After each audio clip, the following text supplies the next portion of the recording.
live on Instagram. And I'm actually going to try doing a screen share. Instagram, like you have to look at Instagram for the lives to actually be able to see like the comments. So I'm going to try screen sharing it as like a Cool. presentation for the two of us Sweet. once it no longer has my stream key on it. Lord knows I don't want to share that with everybody. If you hear some random stuff in the background, I'm at the house with the little ones, so it No might be worries. kind of loud. So You saw the cat. So the yeah, cat has literally shown up for every single live but one that I have ever done. I don't know how he knows, but he knows. So he usually intelligence. appears and then disappears. I love that. I love that. All right, let's see if I can share the screen for the comments this time. Screen share, share screen, window, Instagram, share. Look at that. Hell I yeah, did that's cool. I did cool things. Look at that. I respect it. I respect it. Glad somebody does. Got to share that love. Got to share that respect. Well, and there's a delay, so that's going to be like just as interesting. I wish I could That'd be make fun. that smaller. I don't know. We got people. Hi, 666. Oh, I know who you are. What is your name? Kyle. Is it Kyle? I'm fired. I think it's Kyle. It's it's so hard to keep up with people for the simple Yeah, fact that like cars change, faces change, names online change, yeah. and most of the time I know their Instagram name, but I don't know their actual name. I'm right there with you. It's so crazy you say that. Like, I've run into people a lot, and they're like, "Oh, what's up, Alan?" I'm like, "Hey," and then I'm like, "Shit," and then I'll see their car, and I'm like, "Oh, hey," like, yeah, So yeah, I feel that. I feel that. Yeah. That's a tough one. Monty. Okay, I got this, Monty. Next time I got this. I should be able to remember that one. It's unique enough. All right. I think I'm going to take it off the screen because I think it's taking over a little too much, but I'm going to Okay, figure out another way to record that for later because it cool. would be nice to actually be able to see it as part of this process. All right. Moving on. Hi, Alan. Hello. How are you? Fabulous as always.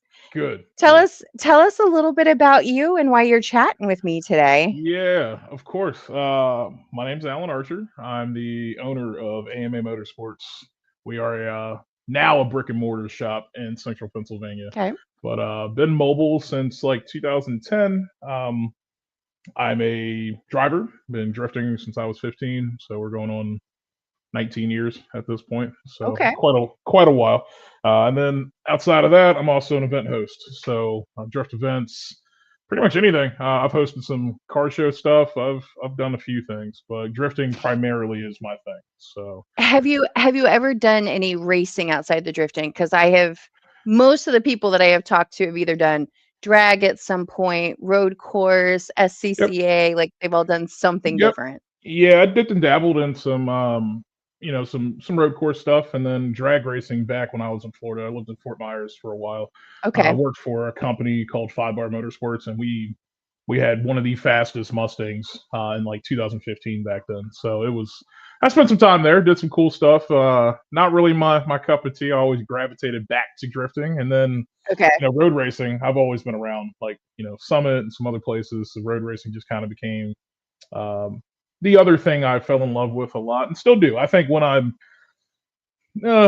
done sliding cars, I'm gonna jump fully back into that, and that's gonna be my thing. But who knows when Okay. that'll happen? So yeah, I love it all. Anything with engines and tires and hell, even boats. I don't care what it is. If it can go fast and we can have fun, that's the game plan. So You sound like me. Like I'm just like, does it sound cool? Does it look cool? Is there chaos? Could I die? Okay, great. yes, do it exactly. Yeah, man, bikes and everything. I gotta stay off the bikes though. Almost, I had a pretty Yeah. pretty bad accident years ago, so I'll stay off of those for now. Okay. Everything else, Yeah. yeah, I love it. I've talked about that a couple of times. I used to ride as well too years ago. And after my second one, or let's see, after my last bike got stolen a second time, I was over it. I was done. I was like, it's a sign. It's fine. I'm listening. I don't know who's giving me it, but Yeah.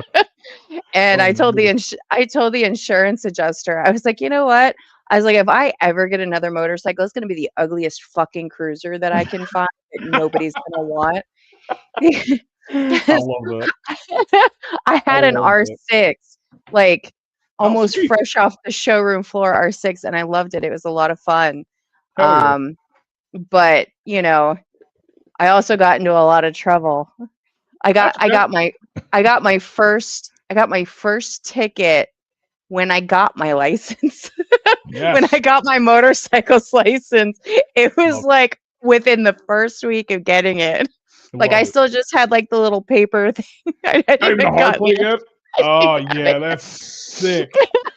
That's a good thing. You're having fun in life, Nothing wrong with that. I'll tell that story one day, but today's about you, not me. I respect it. I All right. respect it. So, how did you stumble into drifting then?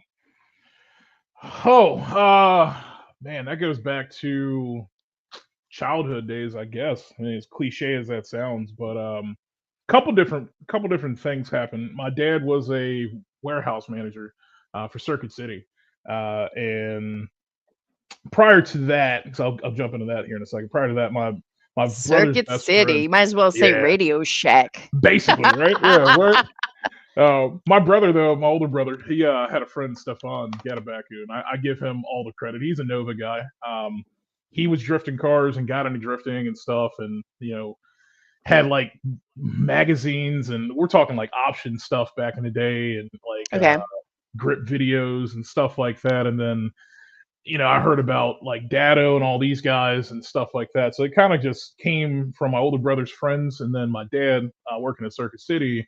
They sponsored Formula Drift, and that was just it for me. So like I was everything for me from the late '90s of Japan culture into the early 2000s was all seeing cars go sideways, and I just fell in love with it, and haven't stopped since. So that's it. I credit my father, may God rest his soul, and my older brother for jumping me into this addiction that I have now. So it's 100% their fault. Well, I always find it so interesting, kind of like how everybody gets into it because obviously most people's like quick reference for drifting is Tokyo Drift. Fast Like and the that was Furious. like Yep. when so many people stateside were Yeah. introduced to it. And I Yeah. have to say, it was the same way for me. Like I think I had seen it, but I hadn't really registered it as something because whether people realize it or not, they had seen it in other movies and stuff. They had seen the techniques, but it Yeah. wasn't specific to like using it. And Exactly. or racing or competition or anything along those lines. And I didn't actually know it existed, if you will. Yes, I had seen the skill set, but I didn't know it existed. And even in that movie, it's happening in Japan. Right. So Yep. I live within like an hour, 15 minutes of like four different tracks. I have one that's 20 minutes from me, one that's 45 minutes from me. And it's kind of like as soon as I stumbled across takeovers first, and I'm always honest about that. I stumbled across that first, That and then when happens. I realized drifting was the thing, I was like, "Oh, this is kind of cool. I don't mind this." And then Yeah. here I am. You know what I Yeah. mean? But the fact that you got exposed to it like kind of young is really cool because I didn't get exposed to it until I was in my 40s. Yeah. It was, and it just never stopped too. I think like even after my dad passed away when I was 14, so like in '06. So like he passed, and after that, my brother came out from the Marine Corps, things like that. We were just, hanging out, vibing, stuff like that, trying to figure out what we were Okay. going to do. And I ended up getting introduced to Hendrick, who ran Switchback. And if you know Ryan Okay. from, I guess, I do. Ice Cold. Yeah, so Ryan used to run a place called Auto Expectations, AE, back in the day, Okay. off of 606. They were partner companies, like right next to each Wait, other. which Ryan? Because I know four. Ryan that runs Hill, is it Hillyard? I think now, Oh, Drift yeah, yeah. Blue. Yeah, yeah. Yeah, Yeah, yeah. yeah, Okay. Downey. Yeah, Ryan I'm Downey. making su I So was making sure we were on the yeah, same yeah, Ryan. yep, yep, 100%. Yeah, so I met Downey back then too, when I was really young, like 15. Same time I met like Okay, Dan Savage and all these guys, and that's what it was at Switchback. That's all it was drift cars, and then he got okay. into like road race stuff and things. So like it just I was hanging out there all the time, like doing some apprentice stuff and learning fabrication work from him and everything. And it just kept me encapsulated, everything drifting. So, and it So, was with that being said, and the fact that you have what exactly is your current company that you have sticks and bricks for? What do you do? yeah. So I basically what they used to do, or what Switchback used to do back then, aftermarket fabrication installs, Okay. pretty much everything. I just got back tonight from working on a GT 500. All my drift cars are there, so we build everything in house. Yeah, cage work to tube fronts to anything you can think of, and we Okay. work with Link ECU, with Haltech. I'm trying to think of everybody. We got a bunch of people that we work with, so and it's cool. It's Okay. good. I never wanted to go brick and mortar. That was never my thing. I wanted to stay mobile, but you can't stay mobile forever and have Yeah. a forever home. So it was about time I did it, and I'm glad I did. It Okay. worked out great. So, Okay. Now, is that what you have always done, or what led you to get to there? um, so I mean, I kind of grew up working on cars, right? So from like age 4 and 5, from what I can remember, my dad had like a Nova, and my mom had a Okay. Duster. So we've been wrenching on stuff since we could move, and Yeah. that's what it was for me. And then I got into, the aftermarket side of things. And when I was finally able to like work, I legally, I guess, right? So I ended up moving into automotive retail, and that's where my career kind of just went that way. Okay. Became a manager, district manager. Today I'm a director for Ford Motor Company, and still run my business outside of that. So always Okay. busy, always doing stuff. But yeah, automotive's just anything automotive. That's what I've been into. I grew up being the kid that handed her dad tools. So I've always had an appreciation for cars, and I can do like all like my general stuff like spark plugs and oil changes and things like that. But on the flip side of that, I'm like, I don't want to. Right. Yeah. No. Yeah. It's even a thing for us. Like, I got customer cars there that we're moving through, and we're getting stuff done quick, and then my Skyline's been down for almost 2 years, and it sucks because that's like my Yeah. pro am car. You know what I mean? And I'm like, But I'll get to it. but You know? that's kind of normal though, because before Yeah. we hopped on, I said to you, I was like, I love all this media stuff, but it doesn't pay my bills. It Right. contributes to an extent, but it's such a convoluted space. But it's like the carpenter that doesn't fix the things that need to be fixed in their home, or the Yep. remodeler who is like a quarter way through a bathroom remodel of one of the bathrooms in their home. Yep. It's like your Yep. thing gets backburnered for all the other things that need to get done.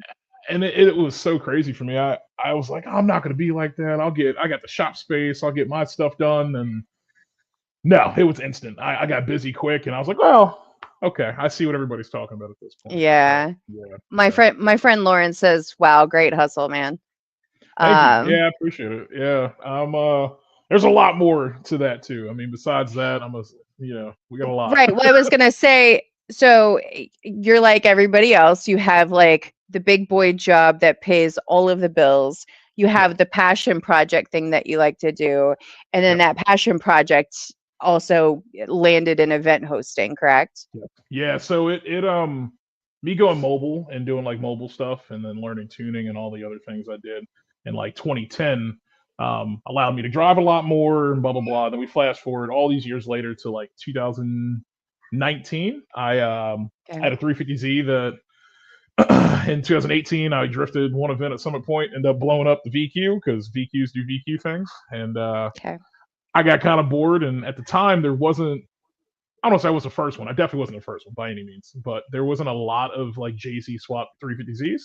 So I slapped the Mm, JZ in that thing and loved it. And I remember finishing it, and I was like, shit, I really need to find a place to go test, and I really need to like do a private day. And that's how that kind of bred what the AMA event series became. I reached out to some buddies, talked to Jeff from Shenandoah, and said, hey, I really want to have a private day. Is this a possibility of me and like 10 friends? I just built a new car. He's like, yeah, come on down.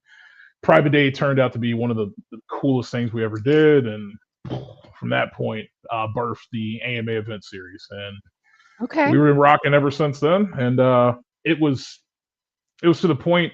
I took a little break after hosting for a while, and I was like, I need to focus on working on stuff again. And Sure. yeah, I have a townhouse with one car garage, and I'm too old to be bending down all the time. I need a place to lift, so that's I got lucky. Honestly, I wasn't even looking for a shop. I was looking Hmm. for like a big 50, like 30 by 50 storage unit RV thing, whatever. Okay. And shout out to Mike Perez. He has one, and that's where I got the idea from. And Okay. yeah, somehow this place kind of landed on Facebook Marketplace, and I messaged the Okay. guy, and a week later it became a reality. Sweet. So That's yeah, yeah. awesome. So it's cool. It's a headache. I'll tell you that. It's a lot. There's so Yeah. much to it, and I'm like, man, I don't know what I'm doing most days. But we figure it out. We figure it out. My So usual go-to is, why do I hate myself? Yeah. right. Exactly that. Exactly that. Yeah, I'm like, why do I keep doing this? This is dumb. It's like Yeah, I'm drifting. over It's here like like, it's so why do I do stupid. this? Why do I do Yeah, this to myself? absolutely. And I say the same thing when I get behind the wheel of a car. I'm going sideways. I'm like, what? Why? This is dumb, but it's so much fun. Yeah, it's so much fun. But Well, yeah, that's it. that's a lot of the chatter in the background right now, especially like from like the media side of things, is everybody realizes, like everybody comes to a point where they register, they're like, this is probably never going to make me money. Nope. And then they go, why am I doing this? And Right. I've seen it with the drifters too, with the drivers a lot of time. And there's like this moment where you have to make a choice. You make a choice on, is it the thing that you're passionate about and you don't mind throwing your hard-earned money at it, regardless of the outcome, regardless. You hope, you cross your fingers that something really cool and epic is going to come from it. Maybe it will, maybe it won't. Right. Or do you just drop all of it and go find something else? And I think that's why we see so much turnover with media people, because not everybody wants to pay for media. And half the time, because media is free entry to the spaces, media doesn't always get paid, even though they show up, because they got to build a portfolio. And Right. then the drivers technically don't ever have to pay for anything because you put the stuff on social media, so you have a portfolio. It is Yep. the weirdest space, one of the weirdest spaces that I have been in.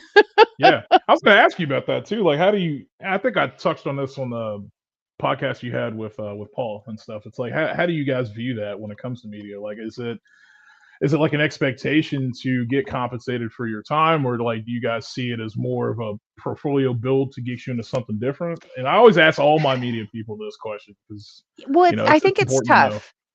I think it's tough because I think when most people get into it, they just think it's like the action stuff is really cool and exciting, and they want to do the cool thing.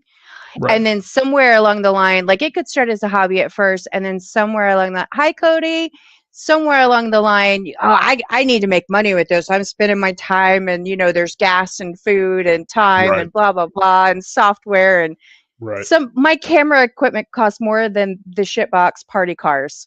You know what I mean? And I love me a good Yeah. shitbox. Like it's one of my favorite things. I respect it. I respect it. Yeah. I I feel you on that. I got a decent camera. Like my Sony's pretty good. Shout out to my media guy Christian Price. But like when I saw the price of that, I was like, oh my god, it's like three Uh-huh. thousand dollars. They're like, no, screw that. I'm gonna go buy tires and another car. But yeah, so yeah, I think that's why I Yeah. asked because it's like I know there's a big investment there, and it's like Yeah. what do you want to do? Do you want to get to that point where you are So invited to events and stuff to get paid? personally for me, I find all of it to be a catch-22. So I'm going to be shifting my content this year. I'm still going to show up regardless of whether I'm paid or not. Right. And one of the reasons that I do that, one is for the networking, two is for the adventure, Right. three is for the people, because the people are the reason I keep showing up. It's not the cars. I That mean, a makes sense. car's a car. It's what you do with the car. And like I have an unpopular opinion when it comes to some of the events, because I think the pro drivers are low hanging fruit for media. So the pro cars, everybody wants to shoot the pro car because it looks cool and it's going to get you the likes and it's going to get you all the things. Um, but I catch shit in some spaces because of the fact that I encourage the party cars, which sometimes looks like derby and not like actual drifting. Right. But my perspective on it is if they don't have that moment where they learn how not to run into another person, where they they need to learn what taking a tire to the door feels like, taking a tire to a tire feels like. They probably need to learn what hitting a wall feels like so they don't do it again. So it's Yeah. like going through that process with the party car is part of the process as far as I'm concerned. Now, I don't drive, so that's why it's an unpopular opinion. Right. Right. um, Yep. but to me, everybody has to start somewhere, right? Right. So if we discourage the grassroots guys because the pro guys think that you're supposed to do it only one certain way, that's a problem to me because then you've got a bunch of people who don't think that they're ever capable of getting to a certain point, and that's just wrong. Sure. Everybody has the opportunity for opportunity. It's just what you do with it. I agree with that. Um, and if the only thing you ever want to do is drive with your homies, have at it. Have Yeah. fun I'm because with that. you're gonna spend your money there at the bar. Pick one, you know. That's it. Yeah.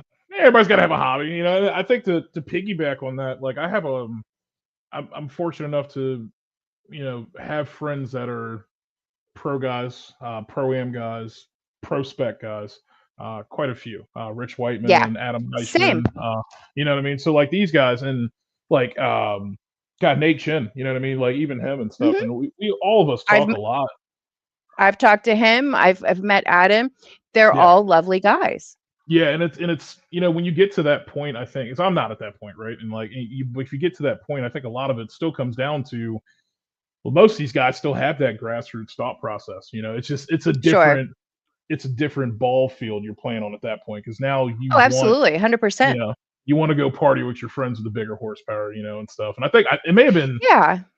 Brian Hopp that said that. I don't know. I may be quoting Brian Hopp wrong. It may not have been him. Could have been somebody else. But it's like, Right. once you get to that point, like all your friends are here doing these things. Like you Yeah. you still have your fun at your local events and stuff, which like your not even like low horsepower car, but your seat time car, your fun car, stuff like that. But when you're getting here and your friends are also climbing here, you're still kind of still in that same mindset. I just want to go out and have fun with my friends for that weekend. Yeah. But it Right. costs Well, full and I time think amount. well, that was what I was gonna say is I think unfortunately what happens is for some people, there's a ceiling on costs. Like there's a Yeah. ceiling on money at some point. Yep. Unless you're really, really exceptional or really, really fortunate Yeah. and somebody else wants to help fund whatever it is that you're doing. Unless you can figure out how to fund yourself, because a lot of times most people don't even realize how much the drivers are funding what they're doing in formula drift, in pro spec, Yep. program, whatever words you want to use. They're Yep. still funding that. Doesn't mean that Yep. they don't have help in some ways, but a lot of times the help is in parts. Yep. It's in maintenance. It's not necessarily somebody throwing a ten or $20,000 check at them, No. and then Yeah. they have to figure out, do I have the big boy, big girl job that'll pay for all of this? Um, or do I have to figure out how to make that money somewhere else, whether that's through marketing, affiliates, whatever? And Exactly.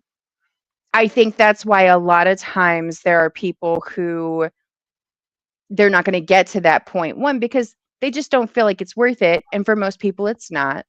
Yeah. And for some people it is, and I'll never knock that. You do you, boo. If you've got the balls and you got the skill on it, Yeah. do the thing. Yeah. Just You got to have a program though. You really have yes. to. I go back to 2020, and I love Nate, Chen, Rich Whiteman. That's the homie. Shout out to Rich. I got to go see my nephew at some point here soon and see him. But talking with him and Alex Licklider, another homie. I love Alex too. Like, Well, he's yeah, another one. He left the space. yeah. And there's a reason. I won't put his business out there why, but No, I know. He yeah, talked yeah, about it. He talked about yeah.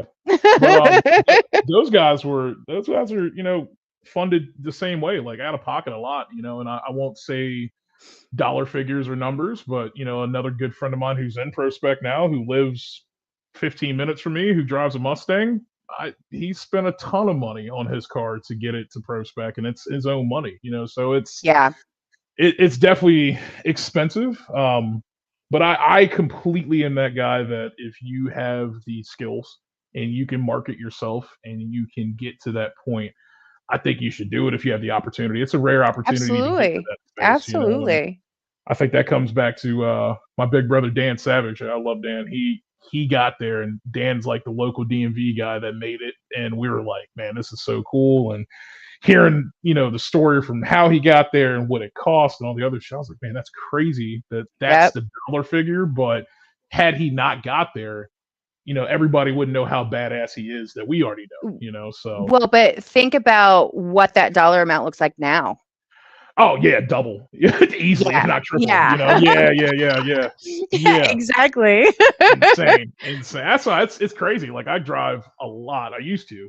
I'm going back Mhm. this year. I'm proudly announcing I'm drifting. I'm trying to drift at least once a month, like different places and things. And there was one Okay. point I did like 30 events over 18 months, and that cost me a ton of money. And back then I had sponsors and supporters. It wasn't for like FD, chasing dreams and stuff, but just Mhm. my own stuff, and it cost a ton of money 5 years ago. And now I'm looking at it Yeah. today, I'm like, holy shit, this is a lot of damn money.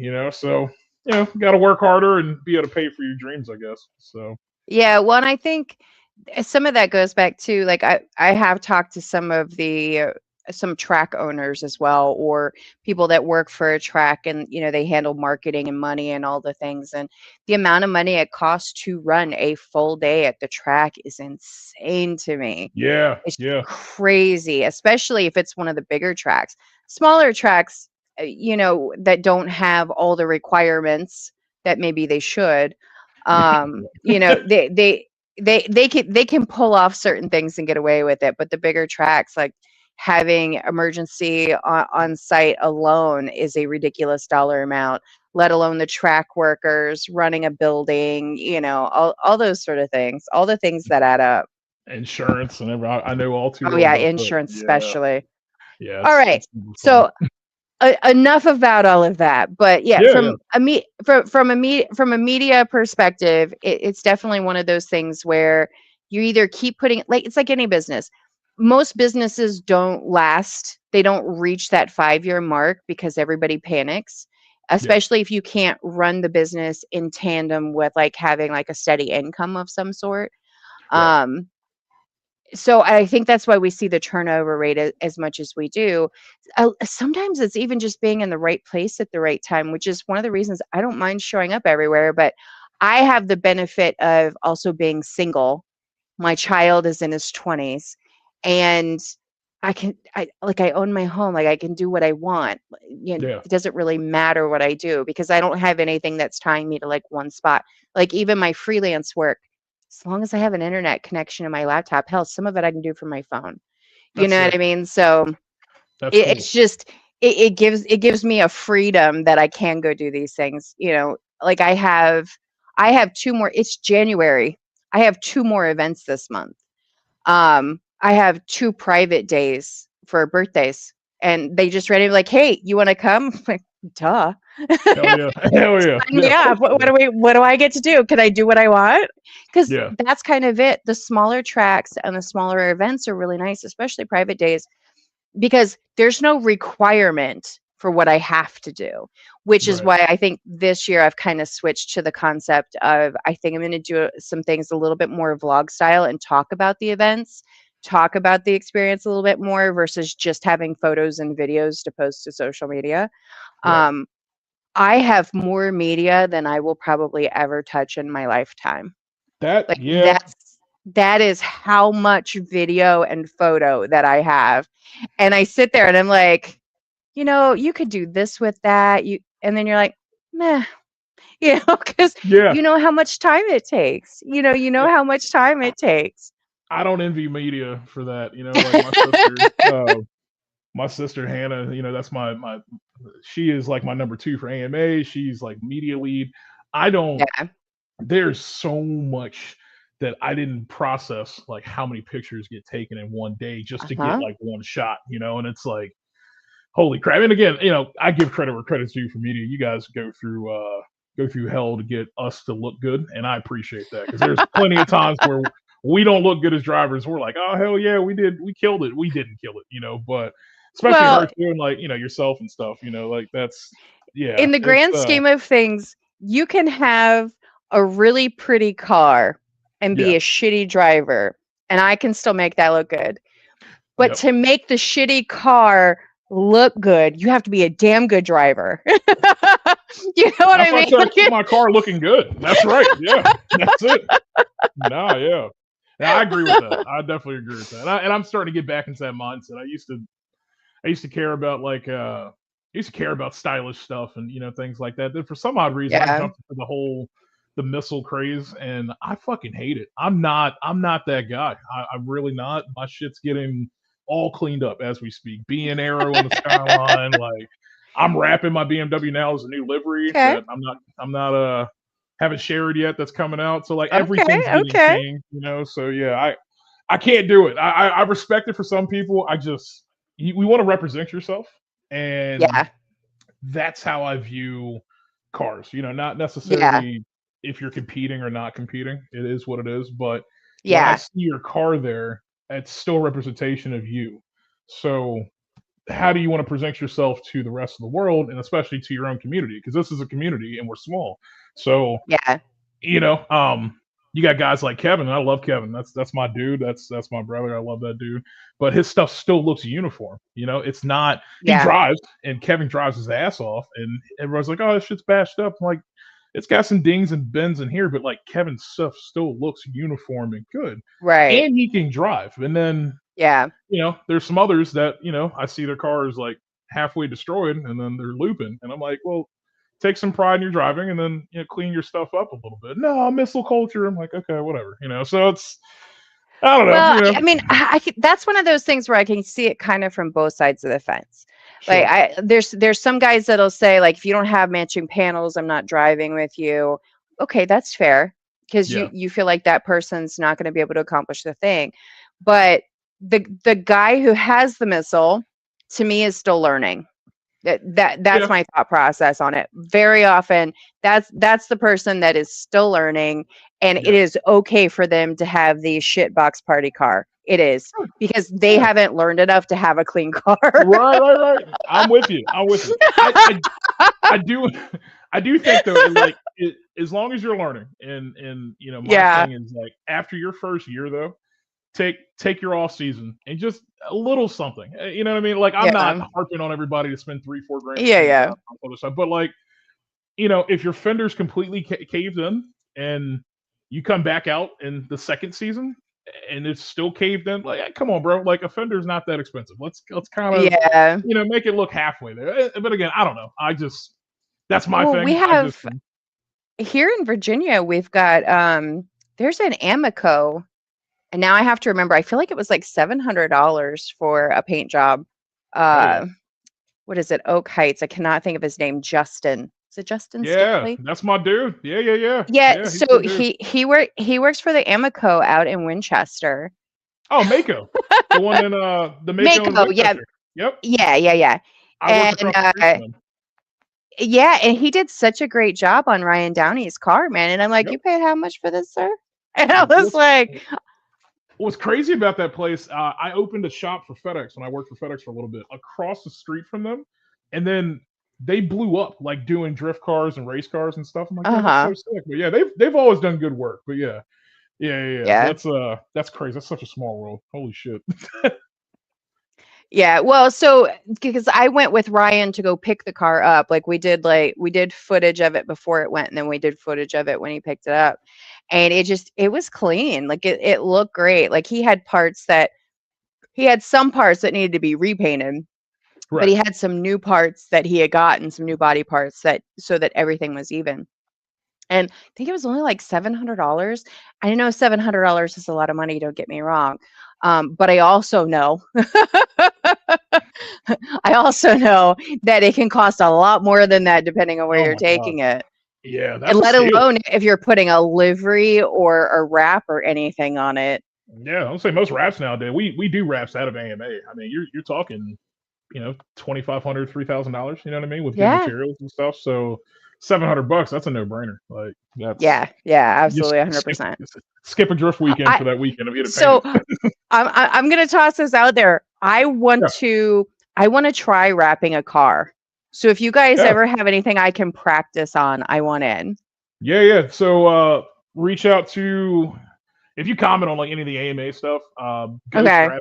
Ghost Graphics is who we're kind of with for rapping and stuff. It's one of my really close friends, and he came into the shop to do rap stuff, and he's teaching me some stuff too. So we offer all that services there through him.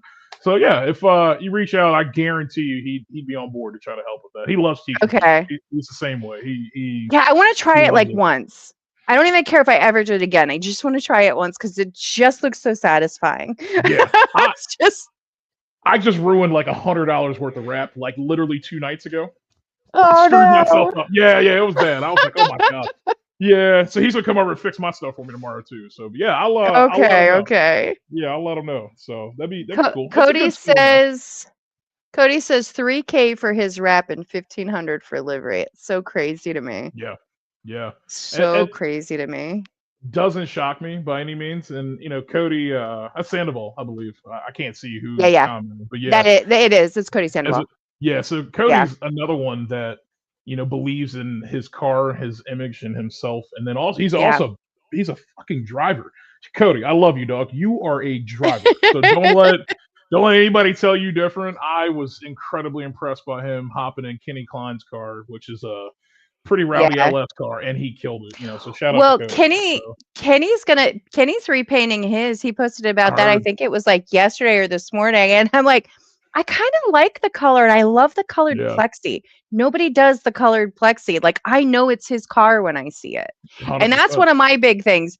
A black BMW looks like another fucking black BMW. true. And I'm No just disagree. like, I don't Yeah, I don't know which one that is. right. Yeah, You there's so many. So many. That's why, like, I love unique stuff. I'm glad we brought that up. Like, that's why, Yep.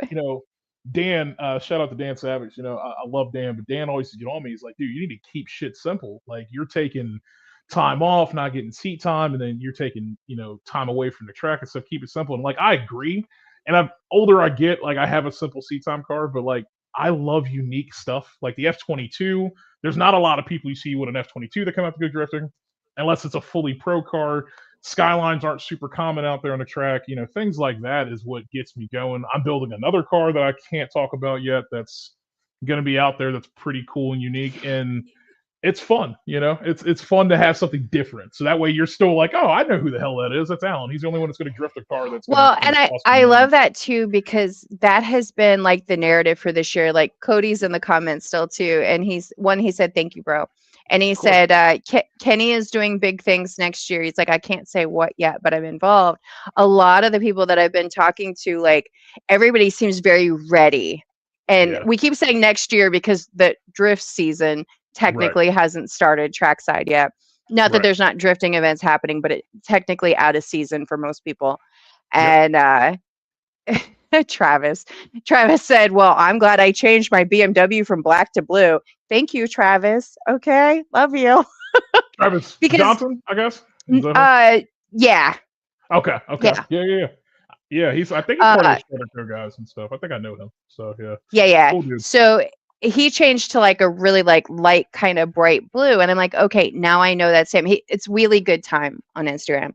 Okay. And so it's one of those things where if you have stickers on a windshield, I can work with that because I can figure out who you are. But if you literally have nothing on the car, everybody, it's like, guys, come on. Like, there's got to be something that differentiates you from that. Now, if you don't care, that's fine too. If you don't want to be outed, you don't want to be tagged, that's okay.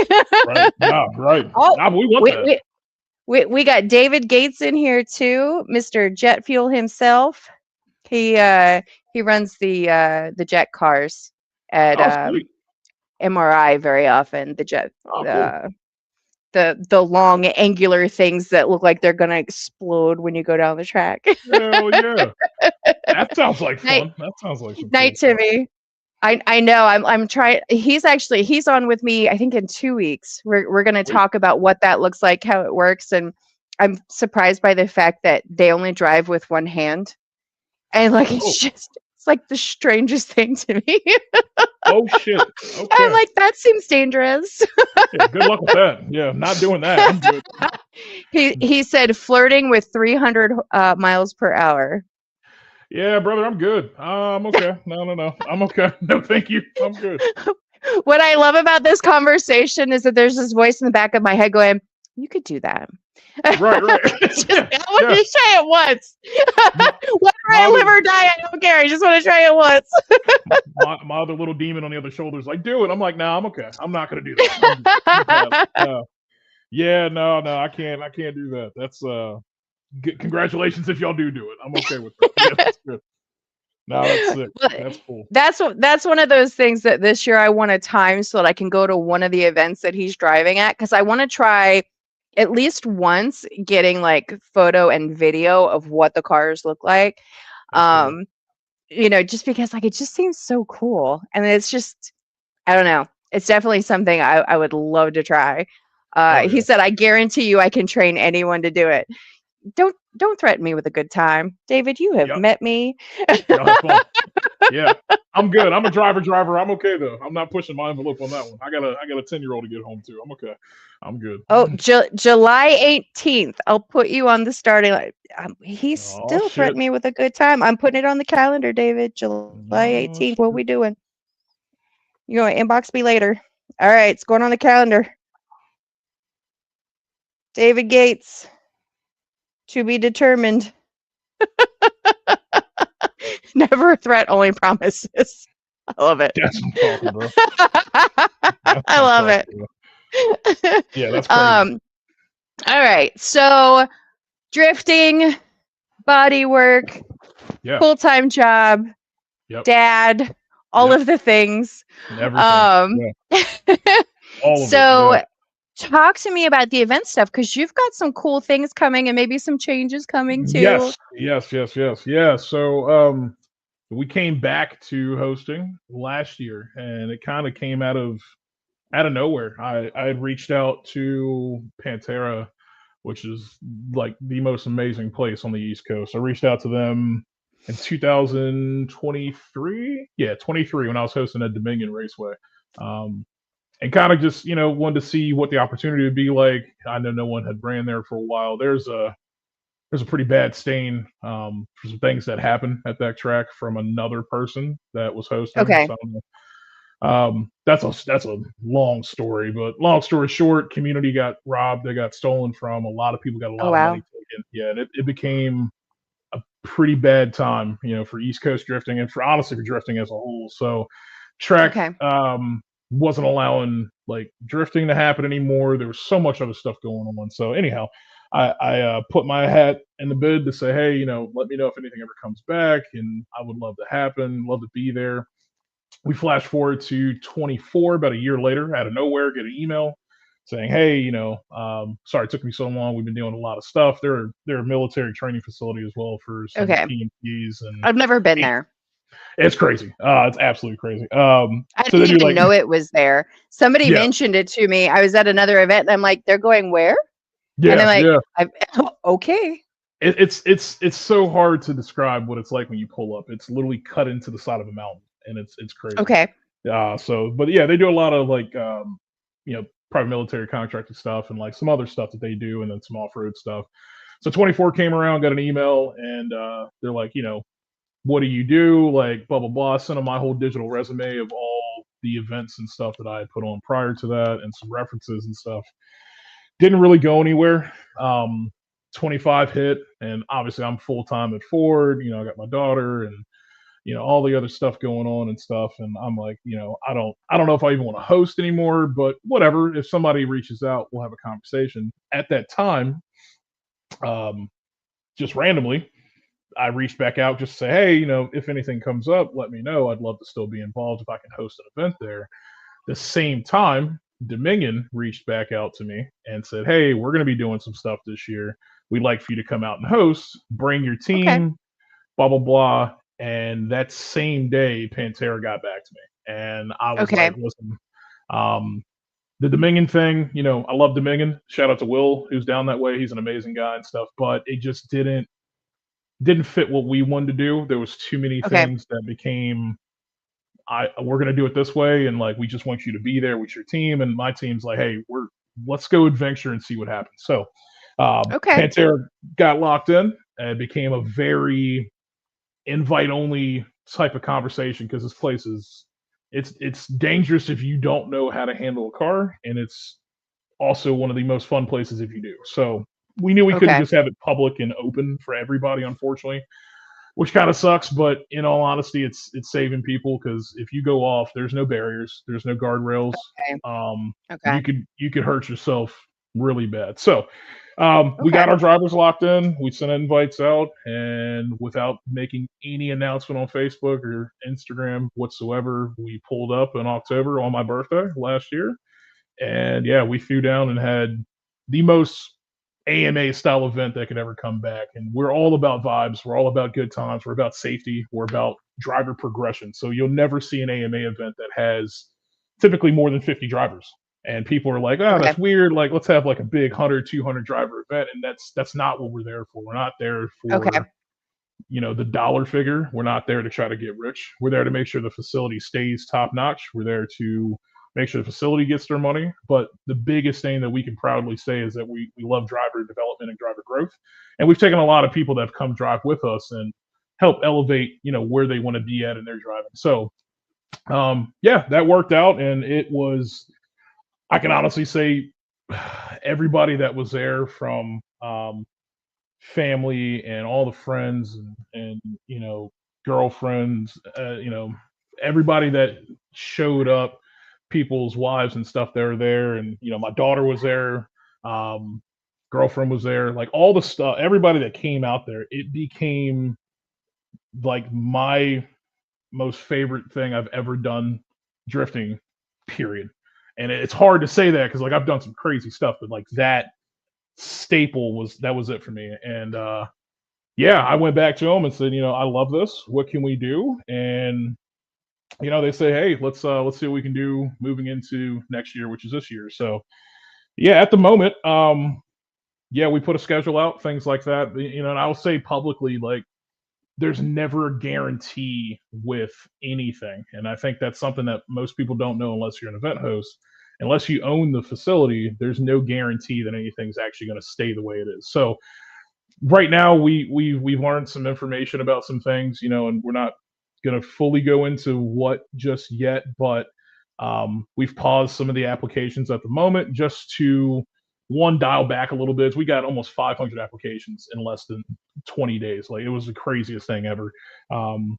But we want to make sure with this new information we found out that things can work out in the long run and things can work out for us before we go any farther. But regardless of anything, AMA is always going to be there. AMA is always going to be hosting events. That's just what we do. We love it. And I hope it's going to be something that we can stick around for the long term. So we've been here for 6 going on 7 years hosting events already, and I don't plan to go anywhere. But also too, and I think we spoke about this before we went on live. Like I see Alan and AMA, and then you see Pantera. We're not just exclusive to one place. Like Pantera is Sure. incredibly special to us at this point, and we want to only be there if we can. But I'm not against hosting other places. I'm not Okay. against hosting some other things, and I'll say tonight publicly that we got some driver program stuff coming up. That'll get announced on my page and stuff like that. But we're going to be doing some kind of coaching school days to get people more into the sport. We picked up a 350Z that me and my brother, shout out to Devin, he's part of AMA as well. We've already fully done everything to it, angle kit, wheels, all types of stuff to try to get more people into the sport. So there's so much we're going to be doing just besides being at one spot. Okay. We want everybody to come experience, drifting, and wherever Sure. that lands us, lands us. The ultimate goal is to build our own track one day. So that's what we I'm want to gonna do. I'm gonna I'm gonna go into the comments real quick, and we're gonna come back Yeah, to go. that. Sure. Just because there's several things happening here. Okay. Bickle, I think Christine or Christina. Can't wait to see events back up and running. And then Cody says, yeah, it looks so sick. And Travis said, I'm hoping my application gets approved. He's like, I'm so excited if I have the privilege to drive there for the first time. Christine said, same. Cody said, same. Yeah. uh, If I could touch and on then, that for well, a second. yeah, I'll get through them real quick and then we'll Okay. circle back. And then That's perfect. Travis said, just being involved with AMA would be amazing. Thank you. Travis said, Cody, hell yeah, you know you're getting approved. And then Cody said, being 100% honest, the track scares me. Yeah. Yeah. Yeah. I want to touch on that really quick. Like, Okay. this is a scary, dangerous place. And I'm going to be as serious as I possibly can about this. You have to be confident in your ability to drive. You have to be confident in yourself. This isn't a place to come to learn. This isn't a place to Yeah. come to try to attempt. And they had that before. They had where they were doing like some instruction days and like they're sectioning the track and stuff. But how we were running it at this past event in October, it's a full 2 mile course and Okay. it's insane. When you're sitting down at the start line, you can't even see at the very top. So it's So cool. a booster is asking if is that a down the hill on the side of a mountain event? I think he's like referring to like Drift Appalachia kind of concept, which it's not exactly because Drift Appalachia is like more like on the Yeah. road and the road is Yeah. sectioned off versus being a track. So yeah, we could take let's take a minute and talk about that. Like Okay. first and foremost, shout out to Brian Eggert. I love that dude. As we were speaking before we went live, Yoshi, another guy, shout out to Yoshi. If it was not for Yoshi from Drift Nirvana, who moved to Japan, and it was not for Brian of US Drift, I would not be here today. Period. End of story. Those two are mentors for me with event hosting and everything else. And Brian is such an iconic person on not only just the East Coast, not even just drifting, but racing as a whole. We would not have drifting as we do in the States today. And this is my opinion. This is also some facts, and people can argue me all they want. I don't care.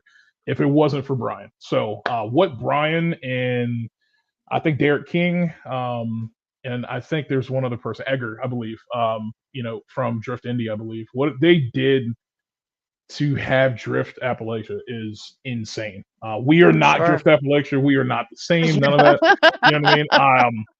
I never will, claim to say that we're even on the same category. That event series is amazing. It changed United States drifting. Period. It brought Toge to the U.S. and I'll out myself here. It's been years, so it's whatever. But I started drifting when we moved to West Virginia right after my dad passed away. So like I started when people were like hearing the cliche, oh, he started in Toge. That was me. Like I started on Route 9, old section of Route 9 Okay. before you go into. We lived in a place called Shannondale, which is up in the mountains near Okay. Harper's Ferry. So those know where that roads is. were, so like the old downhill Route 9. That's where I learned how to drift at, and these Okay. places were abandoned and stuff. So like seeing Brian come out and do Toge stuff, I'm like, this is what I grew up doing. Like this is insane for me. For anybody watching who doesn't know what Toge means, can you explain that?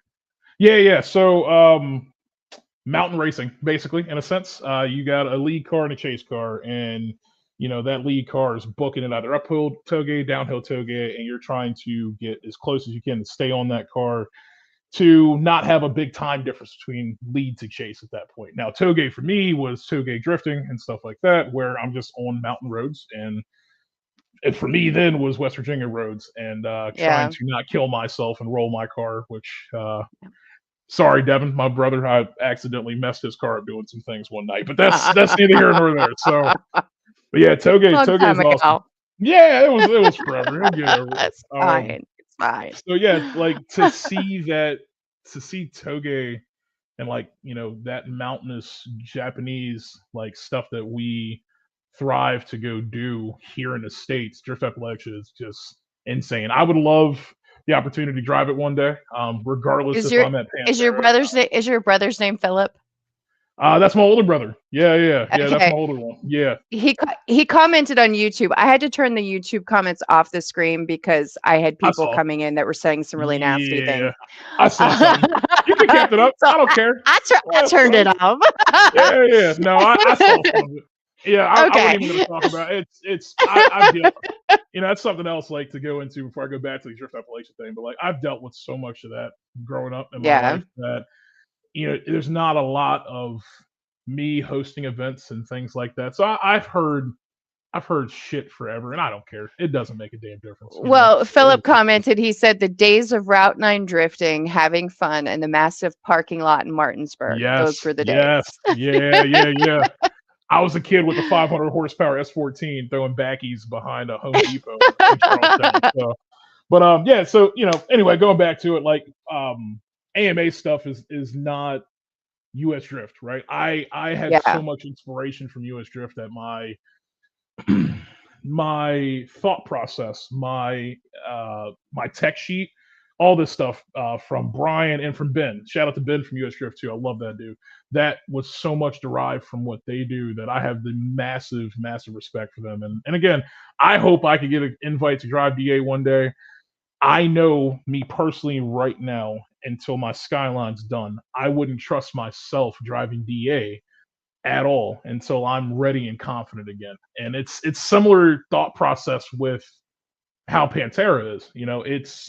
It's dangerous, and you're moving, you're Sure. cooking. Teen Hayes was doing third, fourth year backies and stuff. You're moving fast, and Yeah.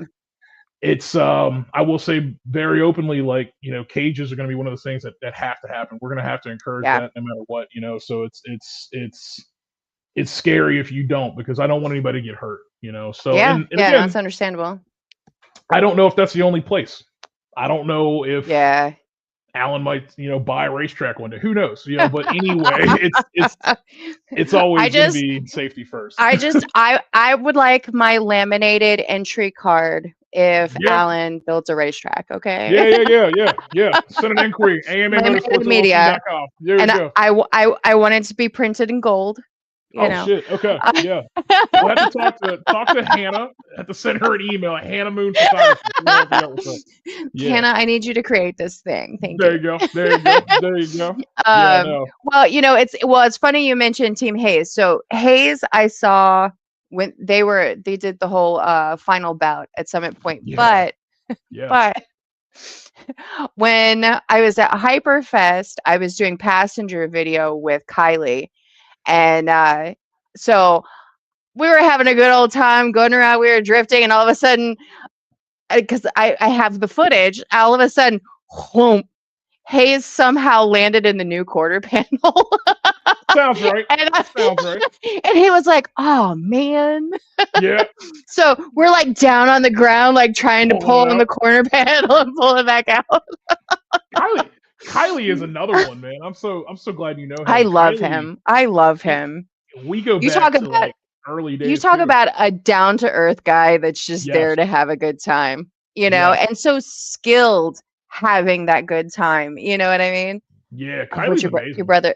your brother said something else. He said, "Can't lie, miss the drift race scene, but support Yeah. AMA all the time. Super proud of you, bro, and how far you have come." I appreciate it. He taught me a lot too. I won't take away from him. He was more of Yeah. he was definitely a road race type of guy, and Okay. he had a really awesome WRX a few years back, and he was road Is racing. that the one you annihilated? No. So my little brother is the car that I destroyed. Yeah. I haven't broken any of his stuff yet. So, but no, You yeah, gotta shout be out. like Yeah, that. yeah. My brother did some cool stuff. I wish he would come back to it. He's got my nieces and my niece and nephews. They are they're all doing things. My one nephew's in junior RTC. My niece is in band, and then my younger nephew, similar to my little one, they got some autism and stuff, so he's got his hands full all the time. But I'll say for a guy who's got his hands full and working full time, like he's always down to support me, and I can't thank him and my younger brother Devin enough, and my other brother Joe, who's I'm sure probably watching it that too. I got a good support system behind me for sure, so That's it's awesome. it's good, yeah. So, but yeah, no, we'll see what happens. I'll say that when I'm going back to Okay. Pantera and the whole drift event stuff and everything. Okay. Nothing is ever promised or guaranteed in life, and I've learned that a long time ago. Oh, And I, 100%. I will forever try to keep the vibe of AMA going. And anybody that's attended my events, Kylie, one of them, they can tell you like this. That's what we care about. We want to make sure the drivers have a good time. Can And we all talk about the fact of how sad I am that he painted it? I love the color. Do not that get me shit's wrong, sick. but I'm so sad he painted it. That cattle snake is awesome. I love the color. That thing is so cool. He's so man. Do you know a lot of his background? You ever talked to him about some of his stuff?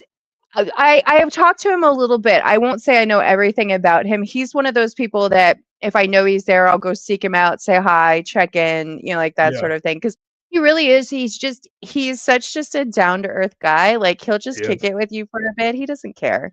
Kylie and me, I love that dude. We had a falling out years ago over somebody Okay. else that did him really wrong and kind of pinned it on him, and it sucked because then we came back years later, and I love Kylie. Kylie is the reason. If you look at my skyline, I got pictures on my Facebook or an AMA skyline. Okay. If you get a chance, look at the AMA Motorsports R32 and then go back in Okay. Kylie's background. Kylie was the first person I ever met with a drift R32 way back in the day. Okay. I had so much inspiration from him. He's the reason, and Kylie, I'm giving you your flowers right now as I love you. You are the reason that I believe in big kits, being sports aero, D-Max. I built my car as almost a homage to Kylie, and people didn't pick Oh, up I on love that. that. No, yeah, nobody did until Kylie kind of saw it, and he's like, "That looks real similar, man." I was like, "Yeah, it does for a reason." So, but he changed. He changed a lot. People don't really know how influential Kylie is. There wouldn't Yeah, be a lot of like chasers and S15s that came here sure. without him. So he was the guy kind of starting that. Like I never saw an S15 before he had. I saw it in magazines, but Kylie's the first one that had one that I knew of. He's the first Right. person that had a Skyline with a Jay-Z in it back in the day, and he was the very first person. I'm gonna say it. I don't think anybody else did it before him. I'm 99% sure he's the very first person, probably in the U.S. or the world, that put an LS in a Skyline. That was Okay. crazy.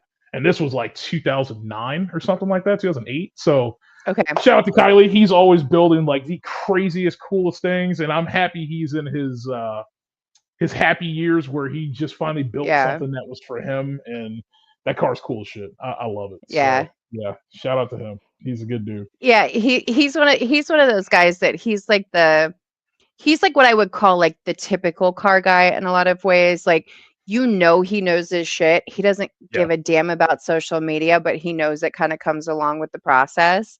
Yep. So it's like whatever you do, he's like, all right, that's Yep. cool. Yep. And he shoots it to you So straight too. He'll yep, tell you like he's yep, told me plenty of times. He's like, "Nah, man, stop doing that stupid shit and just do this." I'm like, "Okay, cool, thank you." So exactly. amazing guy, and a hell of a Yeah. driver. Like, Oh, fuck oh my yeah. god, yeah, The absolutely. the So way yeah, he swings that satellite is just amazing to me. It's a boat. yep, It's like being in Jenny the boat. It's like being yep, with Brandon. yeah, It yeah. feels like the same thing. That thing's cool too. I'm glad you bought him Oh, that. That's it's a cool ass car. I That's so love good. Brandon's another one of my people. Like I will go track him down for. I'm a hugger, so like I hug everybody when I see them, and I warn everybody that I'm a hugger because once I figure out you're not a hugger, like I try to respect it, but it's so hard. Yeah, yeah, And yeah, but Brandon's always one like I'm just like there he is, give him a hug, check in with him, and he's always doing something. yeah. And what he did with the boat is just it's so crazy to me because it really takes somebody with an imagination but such a good understanding of how mechanics and bodywork work Yeah. because there's no way to make any of that work the way that he did if he didn't understand how to put it all together. Sure. Yeah, Even if I he agree. didn't get it right, like maybe right off the break, he still made it happen. And it's just so crazy to me. I agree. 100%. Luis is on here. He said, Alan always with the good alignments, 100% recommend. Hey, thank you. Yeah, yeah. Luis is another one where people sleep on him because they don't know he exists. And you talk about a driver that'll figure shit out really fucking quick. He I is tell one. you, I've been in the passenger seat. his BMW, right, the white one. Uh-huh. Yeah, yeah. So like, I'm glad he shouted out for the alignment thing. I do a ton of drift alignment, so I wasn't even gonna bring that up, but I do a ton. But he's awesome because he actually listened to what, and a lot of drivers don't because they're like, oh, whatever, I you agreed. work I've here, you seen know what I it. mean? He listened to what I asked him to change on his car for like Mhm. suspension wise stuff and things, and like I gave him a. I have a recipe for like E36, E46s that works really good. I gave him a spicy setup, and he killed it. Like I'm so happy He to see him he go out. owns It was it. good. He owns it. Yeah, And that's kind of what I mean is there are some guys, and I think that's why I like the grassroots, because there are some guys that will always be grassroots because that's where they're going to live. That's where they're going yeah, to stay. They're happy there. And there's nothing wrong with that. But those are the people I like to showcase a little bit more because there's those really excellent drivers out there. And because we're in a space that in so many ways, like it wouldn't matter if it ever went away, right? Like the right. world would not die because it went away, but it's just so cool that there are so many people that they're just so good at it. He's one of them. Yeah, yeah, I've been in the passenger seat. I've shot him from the ground.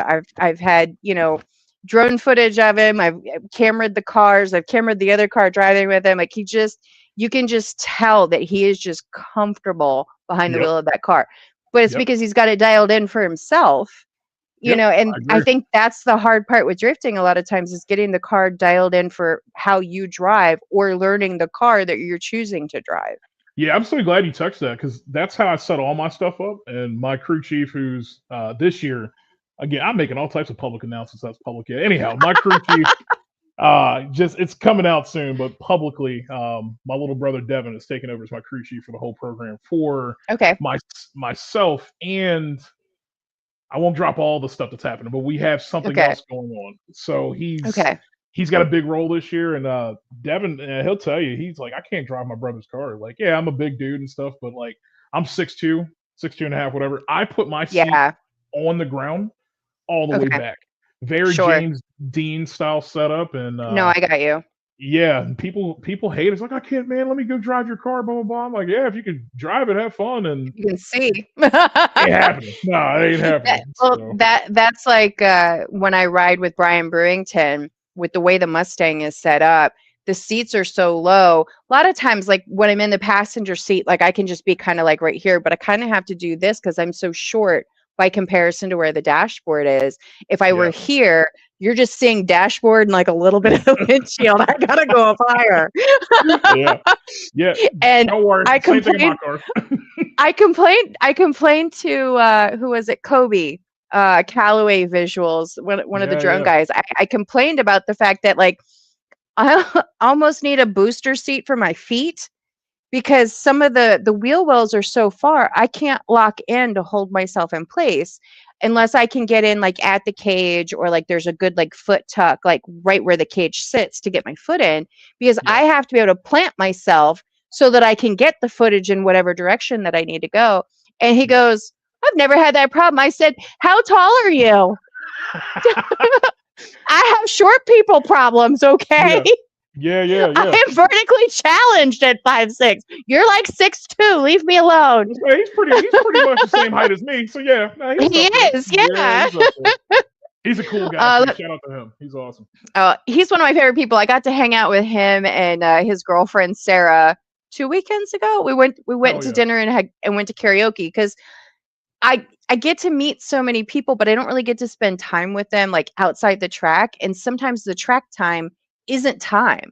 Like you Right. don't really get to have a conversation. You get to have some conversations when there's a break or, lunch or whatever it is, or like when the day's starting. But I always joke, Kobe's like, I call him Mr. Hit It and Quit It Media because he goes in, you see him at the beginning of the day, but he does not say goodbye.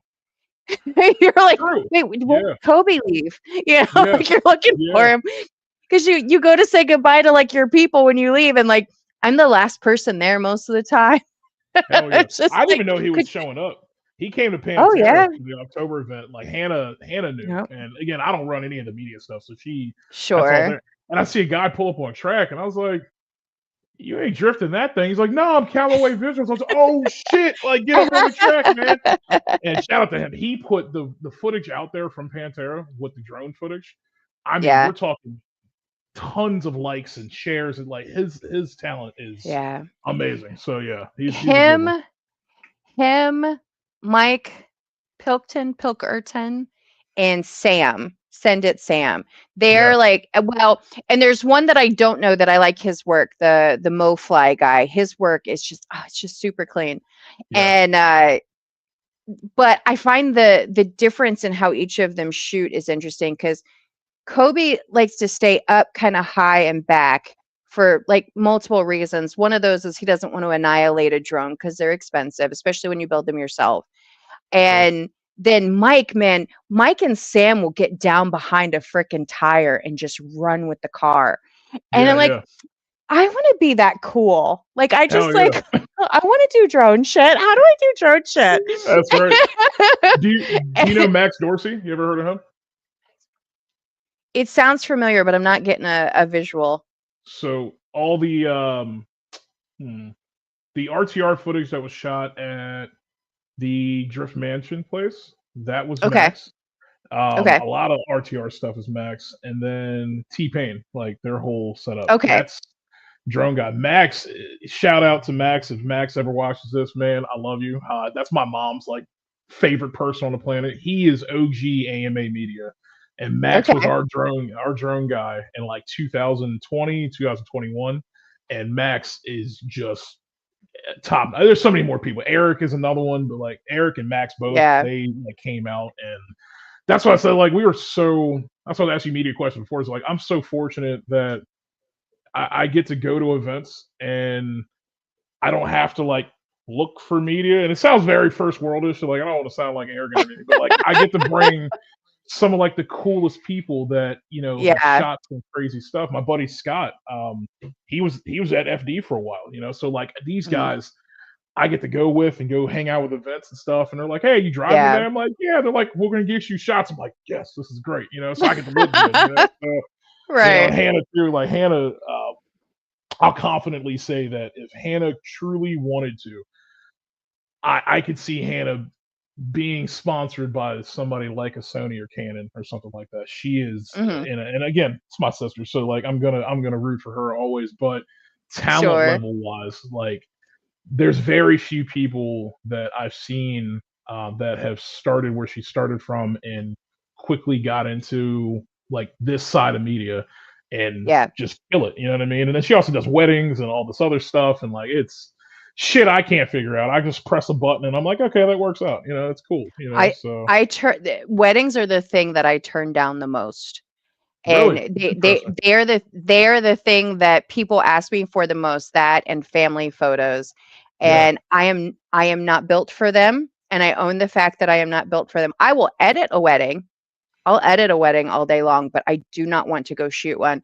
It, yeah, it I find those types of events exhausting, and not even from a photography perspective, but from a people perspective. right. And I'm not built for it. And I'm not going to put you through that. And I'm not going to put me through that. I respect it. I I know respect it. I know it's great money and everybody talks about the money, and I'm like, maybe I'm just not enough money motivated. I don't know what it is. I just Yeah, can't do it. Like, it's just it's not the place for me. it seems like a lot of. I know she does a lot, and like she is. I mean, the girl works like 50 jobs. I swear to God, she's always doing something. But like, like, and I will say it. And I hate. I don't want to take away from anybody else that shoots media. So I hope nobody takes this the wrong way. But and again, this is my sister, so I'm gonna put her up there. Like I honestly think on the East Coast wise, she is one of the best photographers out there, and like that has been from Summit people saying this to we went to E Town. I mean, we travel all up the East Coast, and so my schedule's actually coming out soon. Like we're going Florida Okay. to New York. You know what I mean? New York, there's an event up there. We're going to a Florida event. So like we've been all over, and I gotta say, like when we were talking about you coming to do AMA media stuff, I was saying, hey, reach out to Hannah. Like I think when you see her and like get to see her side of stuff, and you guys shoot media and stuff, like you'll find out like you guys are very up there. And shout out to her for being that person. So I've put her through some shit. And I'm like, hey, like, can you edit all my drift videos like and photos in like 24 hours so I can make cool posts and shit? And she's like, oh my god, sure. So I give y'all a Oh, lot of I've credit. been there. Yeah, That was like, it was one of the things that I learned very early, and the thing that solidified it for me, was Final Bout. When you're Yeah. at the larger events, and it's interesting because Final Bout is different than Grid Life being a large event, right? Hmm. So Grid Life, I have to wait till, say, um, what's till Monday or Sunday night to post. But you don't post while you're at Grid Life because the internet connection is so horrible because you have so many people in one spot. Nobody's able to check their phone. Nobody's able to check their social media. So if you're posting while you're there, it doesn't matter. But with Summit Point, even though they have a large crowd, it's not the same as Grid Life. So I stayed up till like 2 or 3 o'clock in the morning after the comp, and I think I put like 8 reels together. Like I took all the footage and it was just team-based footage. Well, shit. And I woke up in the morning. I'd had everything already scheduled to post, and I was like, "Oh my god, all of this looks like shit." Because I stayed up till 2 o'clock in the morning and I was so mad at myself. Like it to me, it was all awful. And I felt like it was the poorest quality I'd ever done. And it's some of my best visual interaction on social media. Oh yeah. And so, but I posted it just like in scheduled segments throughout the day to see what did the best. The morning posts were the ones that did the best because everybody was getting up the next day for the next day of stuff, and Yep. they were checking their phones in the morning when they woke up. Yep. And those are the things that I think take time to learn.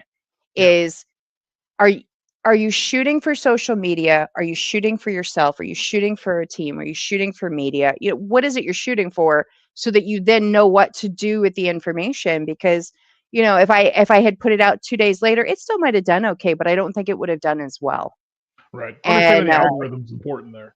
Understanding yeah, yeah. yeah. But Grid Life, if I had waited 2 days, would have been fine because then everybody would have seen it. And it was interesting just to kind of see the difference in the dynamic of how the event runs, as to what that then creates as you go on to like the next thing. I do want to get to the comments real quick on Instagram because we missed a couple. Sure. And Samantha Crawford said, I just came to say AMA all the way, and Hannah is amazing 100%. Yeah.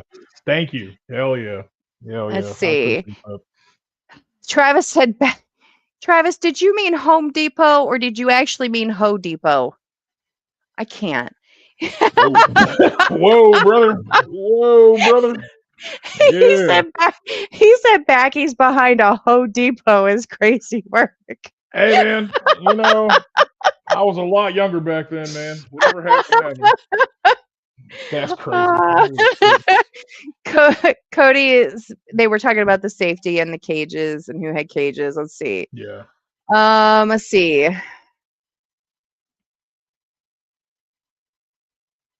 Sorry, I don't know if I understand that one. Booster wanted to know if you guys are coming to Capital this season. You missed them at Capital, what, beginning of January? End of December. And That was when I met you. It was yeah, December.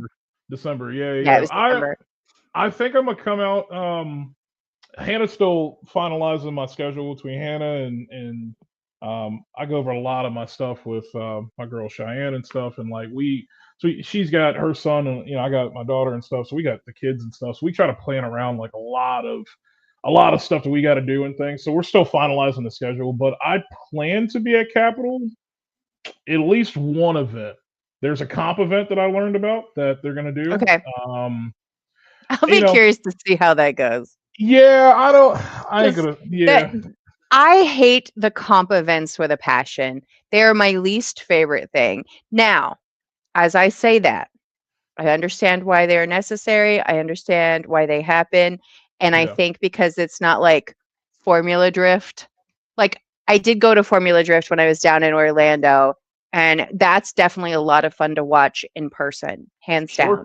And yep, I did grab some video from that as a spectator because I didn't know it was actually happening while I was down there until I got down there.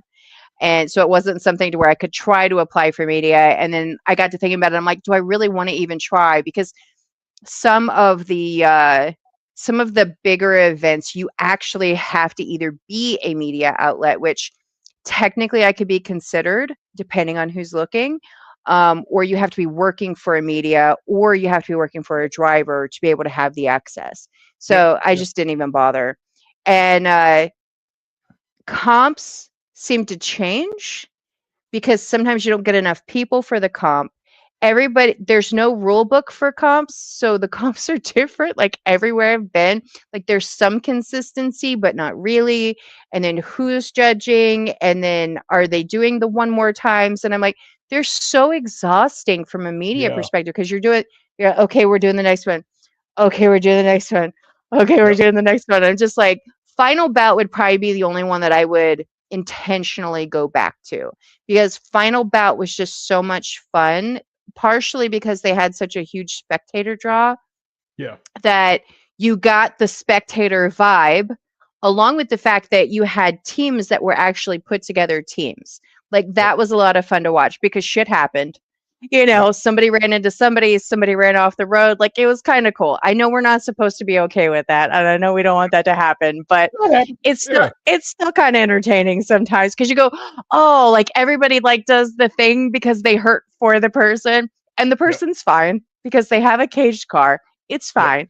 Everybody lived, everybody survived, you Yeah. know? Yeah. And that's why the cars are set up the way they're set up is so that you survive the ups, you know? 100%. Um, but yeah, most of the comps that I have been to, I have just found really, really exhausting and they're just There. So meh. let's touch on that really quick. So Okay. I never really explained a lot of like how the AMA format is, and it's funny that we were talking about Okay. comps because that's what we got known for, weirdly enough. So Hmm. like we were all fun days and stuff like that, but we would host a mini comp at the end of Okay. the day, right? And that mini comp blew up to a different degree. We had Kenda that sponsored us at one point. We had Link that sponsored us. I mean, I was giving away 1,000, 1,500 bucks for the first place, and they trickled down. So like a driver would come out, drive all day, have a good Hmm. time, and then they compete in this mini comp. And there was so much footage. There's so many drone videos. Colby Gates, I don't know if you know him. I do know him. Colby is a He's a competitor, damn good fucking driver, man. absolutely. Damn So, fucking good and driver. I'll never take anything away from Colby, but Colby really shined at AMA, and Colby was one of the most successful AMA comp drivers that ever did it. And Harley, I love Harley too. Harley also was an I like AMA comp Harley. driver. So like you see some of these guys like Colby and Harley and like Sergey, he competed there. Sean Murphy, shout out to Sean, I love him I too. know He Sean. he competed there. So it's like, Well, these I are say I know Sean. I don't know Sean personally, like I know Colby, but I know yeah, who Sean is. I know who yeah. you're talking about. Yeah, he's my Jay-Z 350Z twin. That's my guy. So but Gotcha. like a lot of these I like his people, car color. it's sick. It's really cool. A lot of these people like they came from other drift events and things like that. But when they came to AMA, they were like, what the hell's going on? Like we're having a fun day, and then like you're gonna do a competition. I'm like, yeah, we just want to throw down a top 16, have a good time. And it was a weird concept at first, and it just caught, and we've done that ever since. And I think that helped a lot of people break out of being your normal every day, just show up to a drift event, have fun with people, throw some stuff, and then go home. There was guys that uniquely, and I'm very proud to say this, there's guys that were very grassroots that ended up competing against FD drivers at AMA. Right. You got Well, guys, that was the draw with final bout was day yeah, 2. Day 2, you didn't have to have a cage and you got to drive with everybody that was in the comp exactly, the day before. Yeah. yeah. Simba's dope. Simba's dope, and I'm going to touch on that I here like in a second Simba. too. I We like got Simba. some stuff there, but yeah. So like Arietta, like Carlos and Gorka and all those guys. Carlos is an FD. That's my guy. He was competing with guys that just in grassroots cars, and he had a blast. Alex Licklider Yeah. competed there at AMA. He had a blast. Nate Chin competed at AMA, and I think Nate competed every one of them except for Dominion. I think is the only one he really missed. Not by his own admission. He just had some other stuff happening. Yeah, yeah. David, we talked about earlier, David won his Mhm. FD license multiple times. He competed there too. And it was so much fun because, like, you don't know who you're going against, Yeah. and you could be lined up against a guy with 200 horsepower, E36, or you can be lined up against a guy with 1,000 horsepower FD car. And the Yeah. equalizer for our mini comps was that we were very technical with our layouts and stuff. So it didn't really make much of a difference if you start walking away from people. And what it did proudly for me to say, like very openly, it allowed a lot of driver development to grow. And whether or not those people stuck with doing comps or not made no difference. But Right.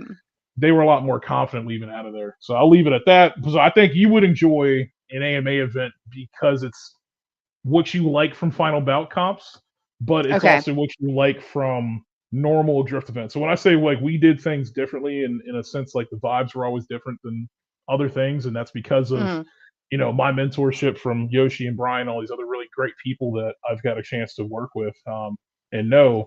It made it a little different, So, and then the final Yeah. thing, for final belt, one of those other public non-announcements is that we should be there with Okay.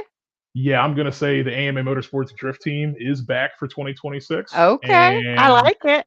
yeah, we're gonna announce who very soon. Yeah, Okay. it's gonna be fun. So, but yeah, Okay. I know Simba. Simba's awesome. I've already talked to Simba and stuff about what I have going on this year, and then Yeah. Simba's the homie, and he's part of Team Brown and some other, which is a primarily black drift group in America, and shout out to them Okay. too. There's a lot of stuff. I'll go into that on maybe another podcast and stuff, but like it's a really good group of people.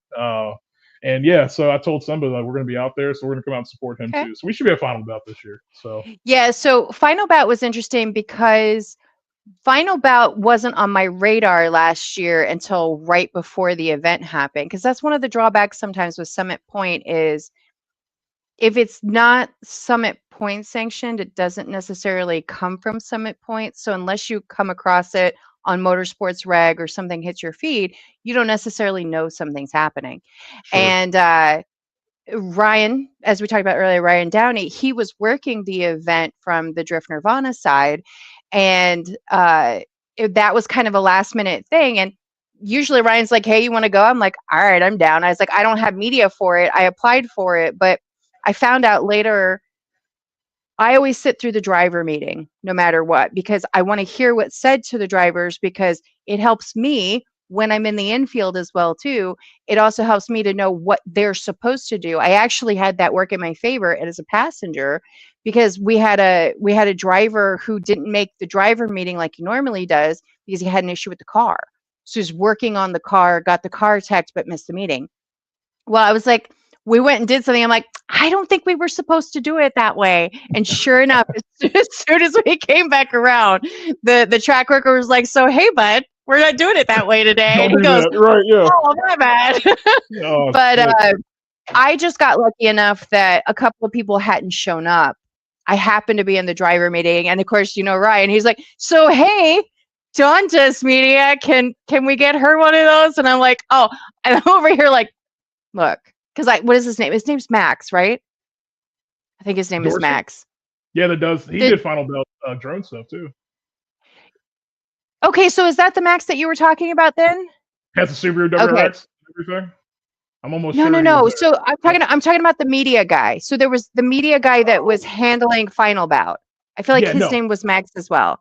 I know who you're talking about, but I don't know the name. But if I I saw can't his think of face, his last yeah, name. Yeah, yeah. yep, But so I just got lucky that I got to do media from the infield at that event. I originally, when I went, I was just like, cool, I'll hang out with my drift friends for the day. I don't have to shoot. And then I went, hell yeah. oh, yeah, I do. Yeah, I do. Okay. Never mind. Get the camera. Get the Ryan camera. had Yeah, different plans. Okay. I respect that. um, Yeah, but I'm really glad that I got to have that opportunity because I want to reapply. What ended up happening was when I had applied, I was so late in the game to apply. They had already hit their max for the amount of media that was allowed for the event. sure. Because some events will keep you to like 10 to 20. Some might be 50 to 100 because it depends on how big it is and how much they want to cover. How many drivers do they have that have a media person coming with them? Yeah, So all of that stuff factors in to how much they're willing to accept in, how yeah. much they can anyway. And so that was why I got to experience that. So I did get to meet Simba, which like totally chill guy. Like he's just Awesome dude. like, all right, what are we doing? Yeah, I'm like, I'm yeah. here for it. Him, hurt all those guys. They're so cool. Like so cool. It's Yeah. such a good group. Really is. I'm All excited right. to Let see me him go. this year. So All right. We're gonna come back to that because I think I'm gonna apply for the media this year, like ahead of schedule. There you I'm go. trying to keep track of everything because I didn't apply for Hyperfest last year either. I went in spectator, but I went with a driver. So I was still there doing media, but I wasn't doing it like from an infield anywhere. And I think I'd like to check out the infield this year. So fingers crossed for that. There you go. But we've missed a couple of things in the comments. I'm so sorry, guys, Uh-oh. because we're chatty. Let's see. Booster wants to know, Alan, what you get into any other racing, like off-road racing, like Baja 1000 for the mid 400 or King of the Hammers? Yes. Yes. Okay, I'm actually best friends with AK Whitley. Shout out to AK from Chaos. I know him And too. yeah, we were supposed to go with him to King of the Hammers, but I couldn't get out of work. So I will be getting involved with some of that here soon. And some dirt racing too. So not me, but I'm building a So dirt car. So I went in on dirt racing. That is my goal for this year. I want at least one event that involves dirt, and I want one that involves mud. One at hit up least. Hannah Okay, through I'll message Hannah. yeah, through AMA because we built a dirt car and we are now I'll make it public. We're sponsoring a dirt driver for this Okay. year. So Okay. I'll leave it at that. Okay. Who and all this other stuff will come later, but yes. Yeah. So we'll be Hannah's out about to become my unintentional bestie. she's awesome. I'll tell you, she is awesome. Yeah, that is my one thing for this year is I want to make sure I change it up a little bit. Like I don't just want to do drifting this year. I want to do a couple other things. But Sure. last year I wanted to do a dirt event and I never did a dirt event. And I'm like, I have to like hold myself to the fact that I'm doing one this year, damn it. Hell yeah. There you go. I'm looking forward to it. It should be interesting. Well, AK and Maria, I only ever see them at drifting events, and they were at Hyperfest, and I saw them for half a minute, and like that was the extent of it. I haven't gone to any of the dirt events that they've gone to. I only get to hang out with them and see them when they're drifting. Great people. Let's Absolutely see. Great people. Travis said, "The man, the myth, the legend, Luis." Yeah, there you go. Let's see who else we got. Travis said, I meant Home Depot. I said what I said. Hey man, nope. No. Home Depot.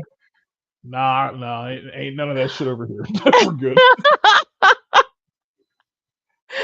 Oh, I can't. All right, let me see. All right. Dirt track is slept on. Pop's Garage, Andy Hamke. Yeah, I definitely, you know what it is I want from the dirt event, and I get to capture it occasionally when they're drifting, when they hit the edge, and then you get like all the dirt that like, I just want that. I just want it. I don't know why I want it, but I want it. Oh yeah. I'm growing as a crew chief, and because I fabricate, I built the whole front end of this car, and like I'm a fabricator and all that, and I just want to go to make sure all the tube work I just did doesn't get completely destroyed the first round, and then everything will be fine at that point. So he needs to keep it on the track, and then we'll have a good time. So. Booster said you got Hagerstown Speedway. I'll have to look into that. Because the other thing that I want to do, because what's not too far from me is Budds Creek, but I've reached out to them about 2 years ago about media, and nobody got back to me. They had something on there that said reach out to so and so person, and nobody responded. I want like a motocross. Like I want to get air. Like I want to get like underneath while they're like going up in the air. Like I just think that would be awesome. And I really want to trek out like a rally cross. Like I just like that would just between video and like panning photos for that. I'm just like, just once, like just once. And I know just once is going to turn into like an obsession, but yeah, you'll give up drifting. Be like, no, I'm doing this shit now. I'm like, yeah, there you go. Have fun. They're like, I love you guys. I'll be back eventually. Yeah, I'll see you in a few years. It's all good. No, it happens. That happens. Cody said, I lived a quarter mile from Path Valley Speedway. Never went to it. That's like me with Summer Duck. Summer Duck is literally like 25 minutes down the road for me, and I forget it's there. Unless somebody says something, I'm like, oh, you're going? I can go. It's right down the street. What are we doing? Yeah, that's a interesting 8th Mile place, Summer Duck. That's you went out there a few times. Yeah, It sounds like they're gonna be expanding. I think we're gonna get drifting there in some way, shape, or form. really I don't have details on it, but they've been doing a skid pad kind of situation to like test it out a little bit. Some kind interesting. fingers crossed we get a little That'd bit be cool. more. That'd be cool. Shoot, 25 minutes down the road, I ain't gotta drive an hour, 4 hours, 11 Hell hours. yeah, hell yeah. That's what I'm talking about. Yeah, Sign me up. yeah, See, Andy said Hagerstown is fast. Potomac Raceway, which is Budds Creek, is a yeah. lot smaller and you can get closer. Okay, I like that. Okay. Budds Creek is the one that I think is the one I'm probably going to end up checking out. Mhm. Booster said, yeah, they're very hard to get a hold of, but there are some big monster truck events like the Buck Motorsport Park. Okay. We're gonna focus on Path Valley. That's our goal. We're gonna enter. Yeah, it's up here near us here in Pennsylvania. PA? Yeah, Okay. near Marion and Newville and stuff like that. We're gonna focus primarily Path Valley for this season for this driver. We're gonna maybe go out to. I think Winchester has a place. Stephen City has a spot. We might go do that, and then also Linda's. So we're gonna do mainly Path Valley, and there's like 25 races, so it's gonna be a Give me lot. So information on the Winchester Stevens City one because I'm out that yeah, way from time to time and I got to drive past that for everything yeah, else that I do out that we'll way. do. Yeah, we're putting his schedule together too, and it's gonna be a lot. I mean, between drifting and dirt stuff, and then we Yeah. do some. I set up cars for people for road race stuff and for drifting. So like, I'm always trying to help Okay. other drivers. And my daughter competition soccer, and then the Uh little huh. one, the young man in my life, he is playing flag football. So it's like we're all over the damn place. So Yeah. I don't know. We might get maybe one weekend off without doing stuff. We'll see. Well, you know what I said when we were talking before we went live is that these are the moments when you go, why do I hate myself? Why am I doing Right. this to myself? Exactly. Yeah. I love it because like the kids are getting into stuff. Like he's into, uh, like I said, the flag football stuff and things, and then my daughter's into soccer. So like between those two, I'm just happy they want to go do cool things and stuff. And then they're yeah. they're into gaming, and now I got he's into golf with me now. I started taking up golf for some weird reason. So now me and him are doing golf stuff. So like we're busy people. We like to stay busy. So Andy said Buds changed owners in 2025 as the new year for the new owners. That's interesting. So I think my experience was like, I feel like it was the year before last year. I think it was 2024. But I'm gonna check back into it again because it's not that far from me. That's another one where it's like an hour and a half maybe. Yeah. Um, and then Andy wants to know what kind of dirt car are you sponsoring?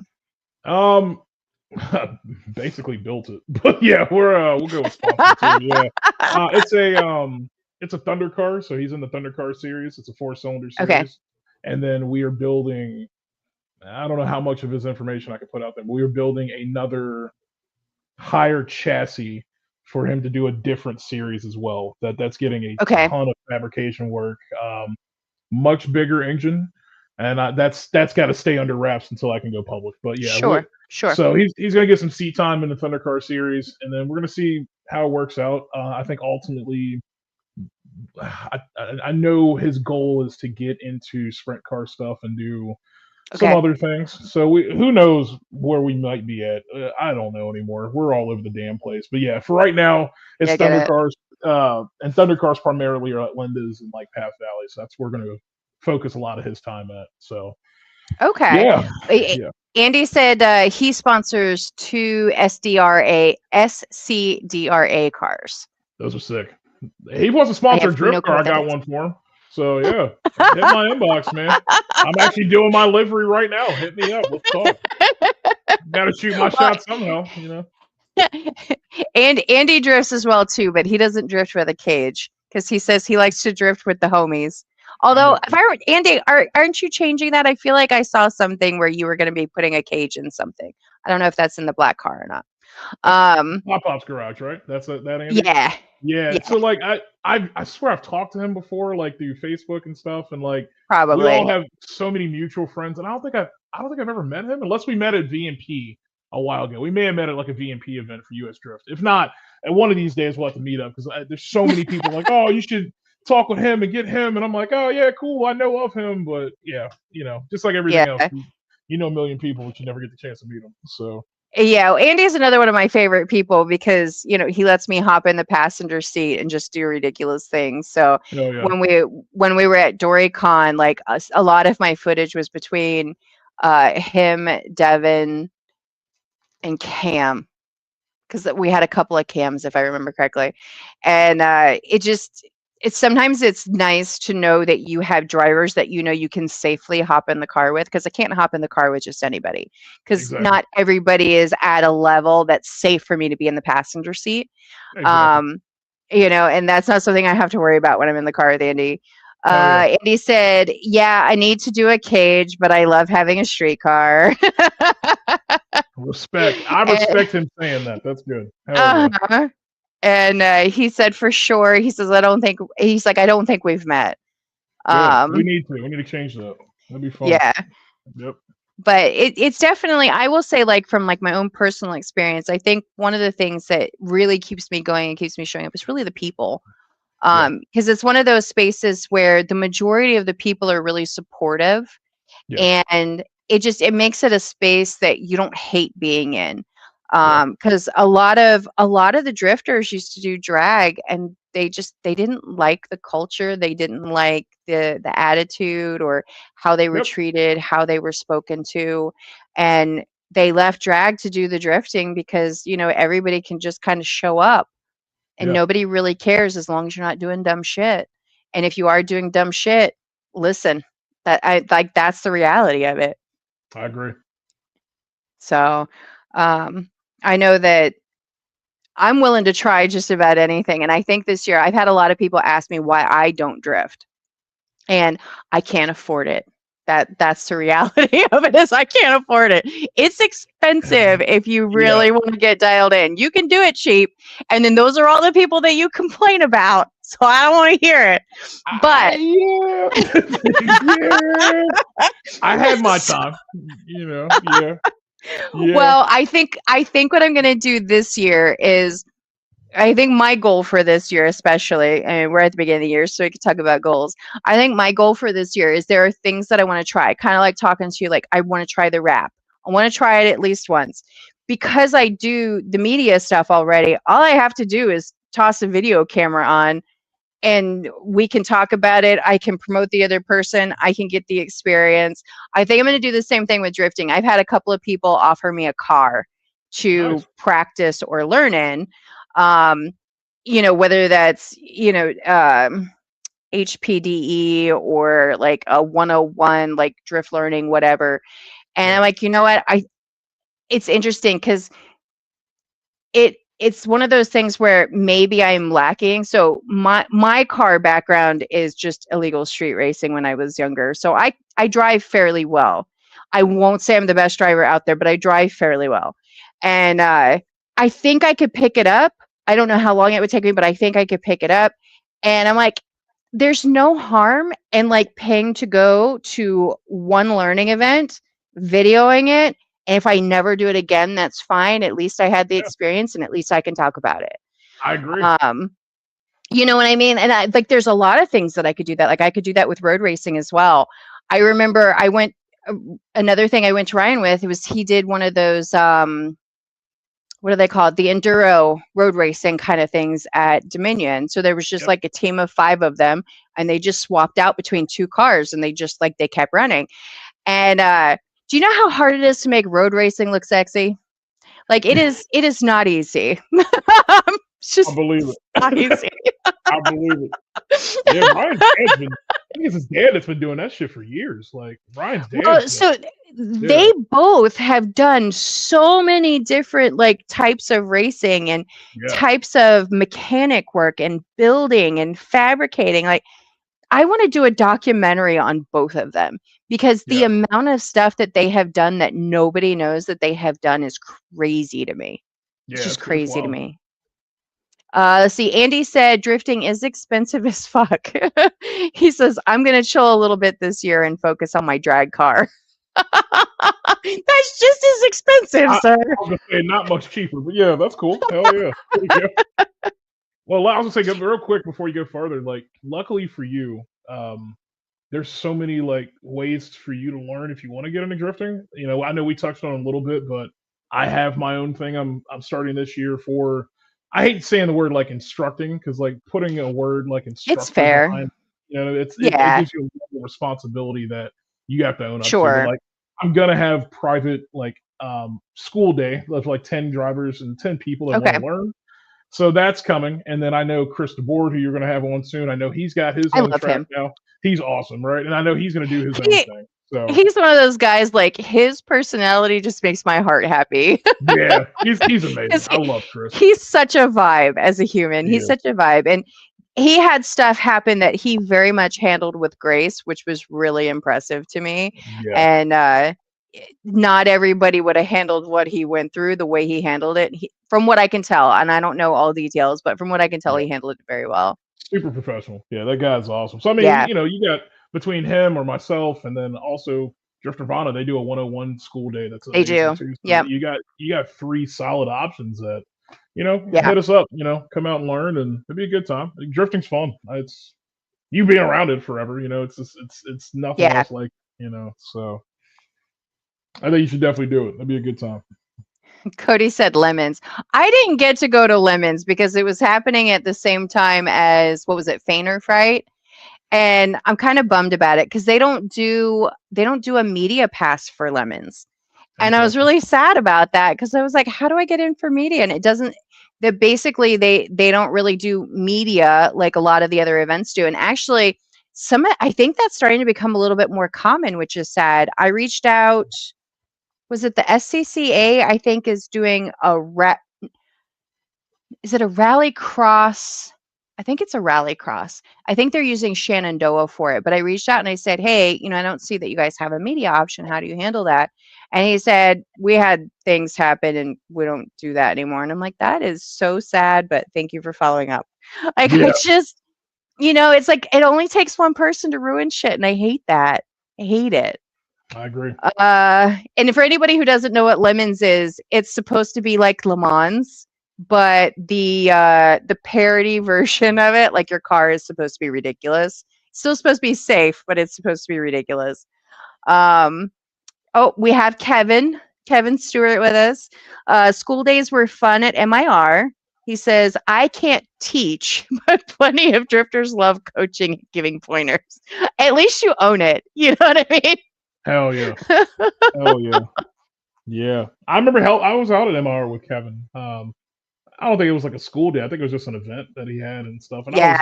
I remember helping out with some drivers and stuff like that. And I think I love that. That's definitely my thing for sure. I think that's great. So, hi Kevin. Shout out to you, buddy. I miss you. I haven't seen you in forever. Yeah, Kevin gets stuck with me from time to time. We always manage to be in the same place at the same time. Nothing wrong with I'm that. I'm trying to get him to do ridiculous media with me. I had an idea that I sent him at like 2 o'clock this morning because Shit. I don't I don't sleep, and that's how my brain works. Hell yeah. I'm sure he enjoyed that. Yeah. And I'm like, "Are you in?" And he's only loved it so far, so I don't know if he's in. Probably half awake, still trying to remember what the hell you said at that point. That's it. Oh my goodness. Hell yeah. Well, the media stuff is one of those things where sometimes you shoot because you're going to be sending it to somebody and all they want is they just want the final outcome. They don't need you to put like a social media anything together. And then sometimes like when you do the creative thing, like you kind of just want to do the creative thing, and sometimes you want to do the funny creative thing or the cinematic creative thing. And I suck at the cinematography stuff. I'm not good at it. I own it. Now, could I get better at it? Maybe. Do I want to? Everybody else does it.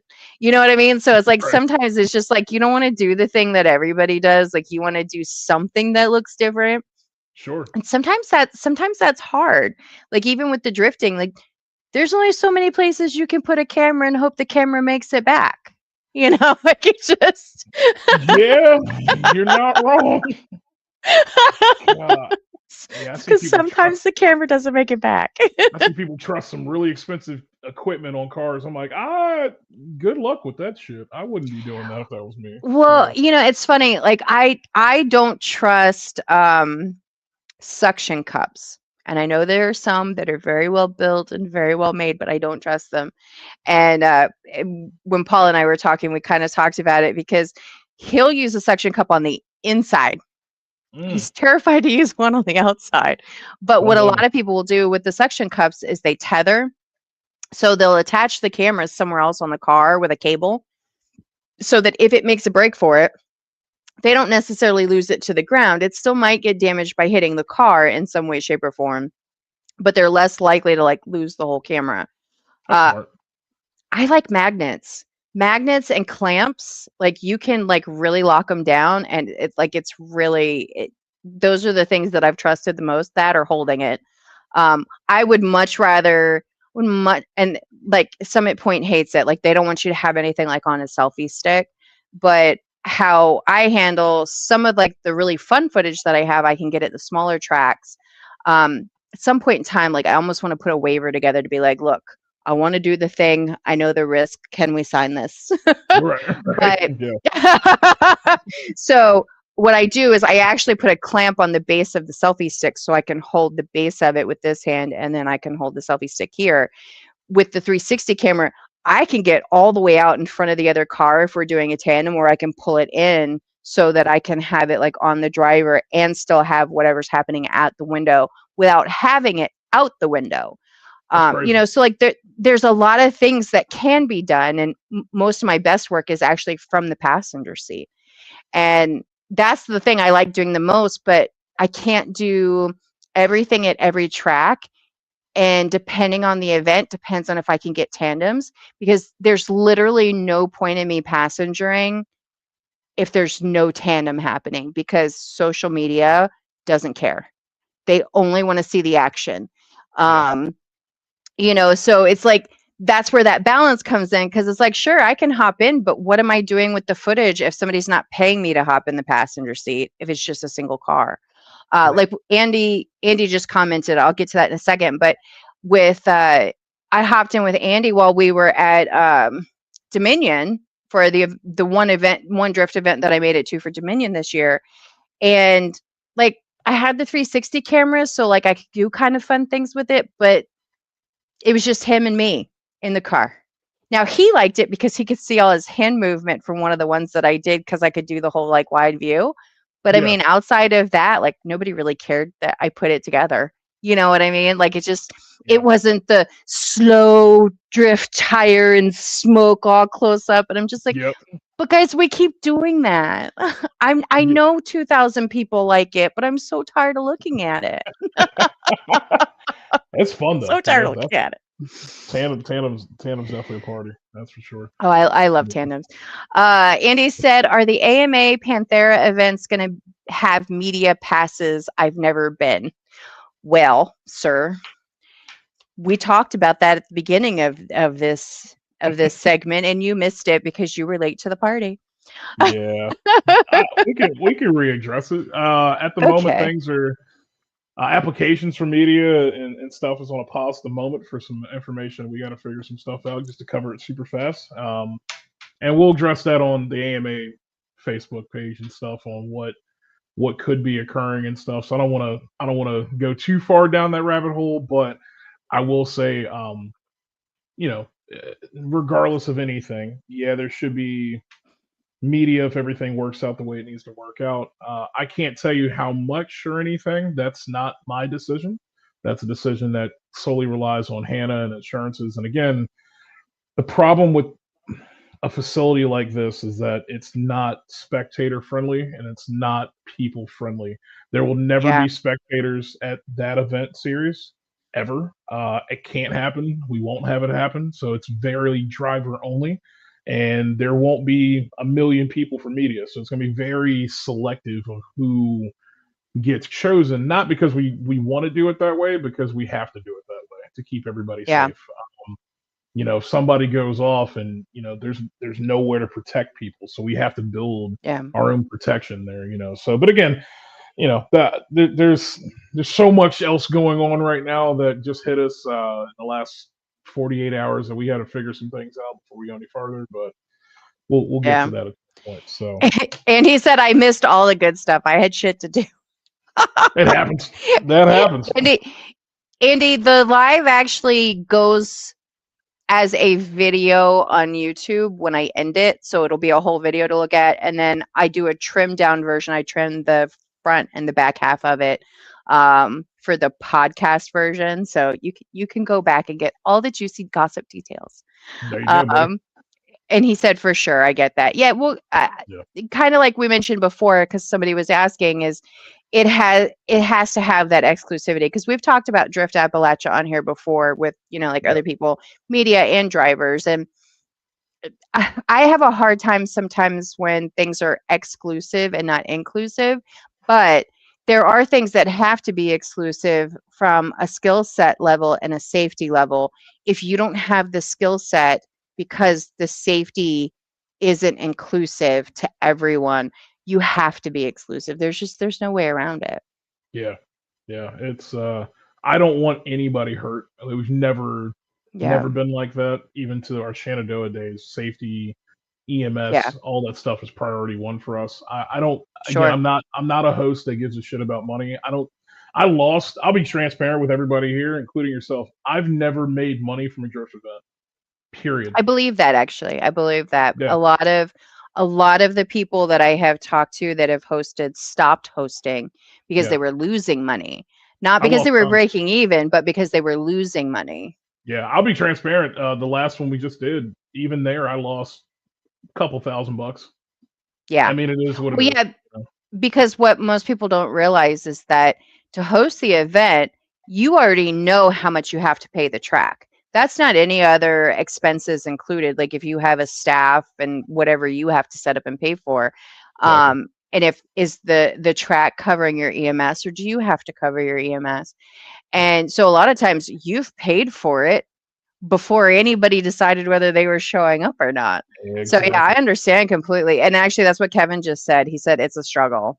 Absolutely. And Kevin knows firsthand. Again, he's Mhm. OG AMA as well, and he knows that even we can go back to the Shenandoah days where we had I think a total of 250 people there for spectating and 50 drivers, and all the money made after staff got taken care of and stuff went back to drivers. Like we were just talking about, Yeah, beginning of this.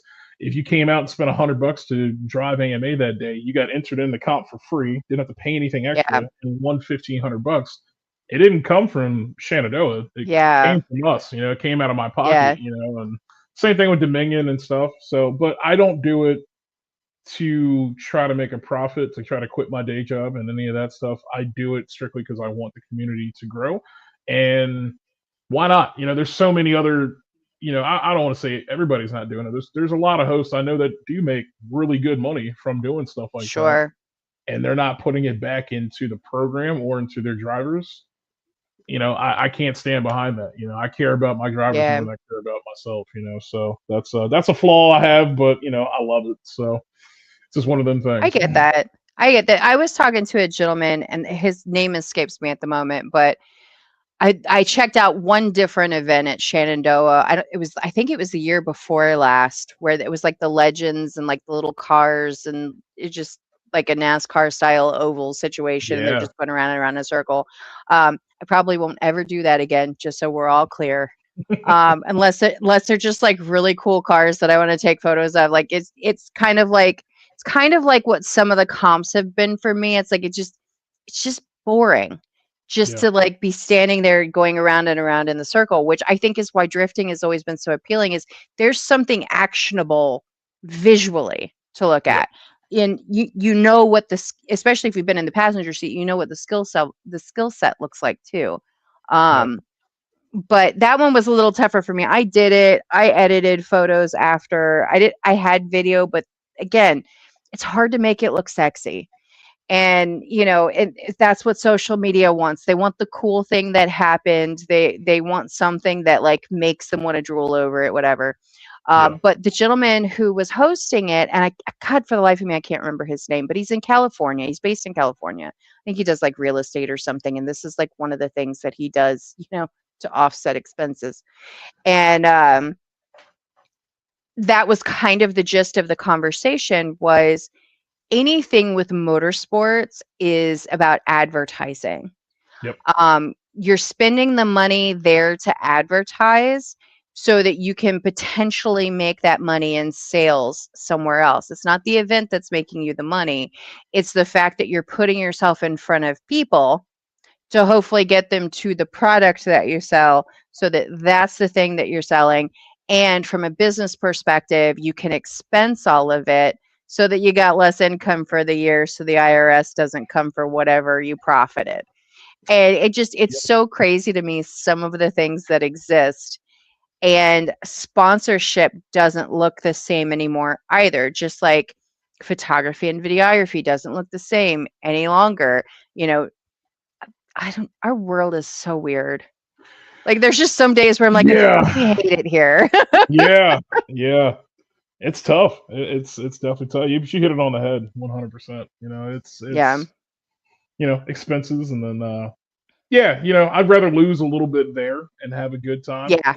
than to Yep. give it back to old Uncle Sam. Right. Well, So, it's yeah, it, I like to call it an entertainment tax. Is yeah, is is the reality of it. It's like even for me, yes, there are times that I make money doing the thing that I'm doing, and there's a lot of times I show up and, it's just I'm throwing money at fuel and food and, whatever else I had to do to get there. yeah. And but I had a good time. I met new people. It's the entertainment tax. I could have gone to the movies and spent $40 on tickets and $40 on food that cost me $10 at the grocery store. It's like, where do I want my entertainment to come from? It's kind of the same thing. I agree, 100%. I'd much rather go drifting, but yeah, Yeah. that's a good time. I can't say that I'm a movie nerd too. Me and my daughter go to the movies all the time, but that's whatever. So I don't go to the theater much anymore. The last time I went, I have a 8-year-old in my world that's not mine, but as far as he's concerned, he's mine. And I was like, we need to do something different. And he only gets like a couple hours with me each week because he's not my child. So part time, I still try to show up for him. yeah, And I said, we need to do something different. And I was like, what, screw it. We'll go to the movies. Well, I wasn't paying attention. The good time to go was the IMAX version. So I got to pay extra for that. And then, I spent almost $100 to take the two of us to the movies. I'm like, yeah, what did I do today? crazy, crazy. I don't know how I feel about this. Give up racing and just open a movie theater. I swear, you see, It's, it's, be able to make some money it's, finally. I'm like, I'm not Oh built my for God. this anymore. Yeah, no, I'm with you. Yeah, it's we had a point where I wasn't drifting and like we weren't focused on hosting, and we went to the movies. I think every weekend over the summer, Yeah. me and her, and then I think a few times the younger one he wanted to go, and then my girlfriend stuff like that she came, but like it was cool to just go see all different stuff. And then I look back and I was like, holy shit, that was a lot of damn money that we spent out in like a Yeah, small time frame. exactly. It's Exactly. okay. It's gonna go somewhere. Andy said everything is so expensive. Amen to that. Yeah. It's funny. Like I don't mind going to the movies, but I have found that as I've gotten older, because apparently I'm old, as I have gotten older, I don't mind spending my money at the movie theater, but it has to be a movie I'm willing to spend my money on at the theater. Yeah. And I think I've said this on here before. My family, so my friends that are like family, we have a running history of anytime a Fast and the Furious movie comes out, it has to be watched in the theater. It cannot be watched the first time at home. We all have to go. I don't care if I have to go twice because this portion of the group couldn't go on that day. I will pay for it to go twice. And I respect that. so that's one of the things that we do. Hi River. That's one of the things that we usually do, and we know the movies are ridiculous. They're meant to be ridiculous, because Yeah. somebody gave me shit about that one time. They're like, Dawn, and I'm like, don't start with me. It's tradition. We always go. We're gonna go broke doing this. It's fine. Yeah. No, We're I'm with you. going, damn it. I'm with you. I'm with We're you. going. And so like that's like the one tradition that has to happen like every time one comes out. And the worst part is I'm now in the theater going, stop it. because like the next thing they do is so ridiculous. Like it's just not even like physics. Yeah. Like it's I, not even physics anymore. I don't even know which one I stopped watching. I stopped watching them like a while ago, and I saw like cars flying through space and shit. I'm like, what in the fuck? What is this? Yeah, I'm good. I'm not watching this shit. I'm okay. I can't go drift in space, so I can't relate to this shit. So yeah, no, yeah. It's been some years for me for any Fast and the Furious franchise. So I'm good. Yeah, I think I'm Yeah, so stuck on YouTube. I don't. Everything now is like YouTube everything, and yeah, I'm always trying to learn new stuff. So I'm always taking different classes and shit like IT same. stuff, and you know what I mean. So if I get time from not doing a million things a day, then yeah, maybe I'll go watch some weird ass shit about cars flying through space or something. So yeah, I totally. do the same. I do the same thing. YouTube University and Google search. That's it. That's it. That's Keep most that of brain my moving. day. That's That it. is most of my day. Because oh, my Google Home is talking to me because I said That's see, Google it's out loud. already ready. It's about to learn new things right now. That's crazy. I'm That's doing crazy. great. I'm like, who's talking to me? What the hell's happening over here? Yeah. Yeah, and I think too, like my day job, being a director at Ford, like we're always tasked to like continuously train and learn new things. And there's Mm-hmm. so much shit, I got to know for that. And then I also build cars for RTR. Like I'm a RTR installer and supplier for Okay. my own place at AMA, and we're doing RTR stuff, and then like I got to know their install procedures, and then I'm like, oh shit, I got to retest for ASE certifications, and there's never a Yeah. day where I can just sit back and I relax. My relaxed day is when I'm not doing a million things, and I'm like, I'm bored. I Yeah. need to go do something. So I don't know. Maybe in a I few years, maybe that'll change. I talk about that. Oh, we got Lewis the goat in the chat. Welcome, Lewis. I love Lewis. Good Although dude. he managed to blow his car up finally at DOD. I got one run and I'm Oh, like, where's Lewis? Like I oh never shit. saw him again. Oh And shit. I didn't apparently know he that. finally blew the car up. Damn. I didn't know it blew up. That's crazy. Oh shit. That Well, LS has I mean, lasted forever though, right? It's been I was gonna years. say let's Yeah. be honest. Let's Yeah. be honest. Lewis It, has it been making sure it keeps going. it didn't owe him anything at this point. He's got the life out of it for He sure. got what he paid for it, right? That's right. That's right. He's a good dad too. He's a hell of a driver too. That's for sure. He's amazing. Oh So yeah. Yeah, absolutely. Well, Lewis is probably one of the not the first drifters that I met when I started going to the events, but I got to know him when I met Dylan.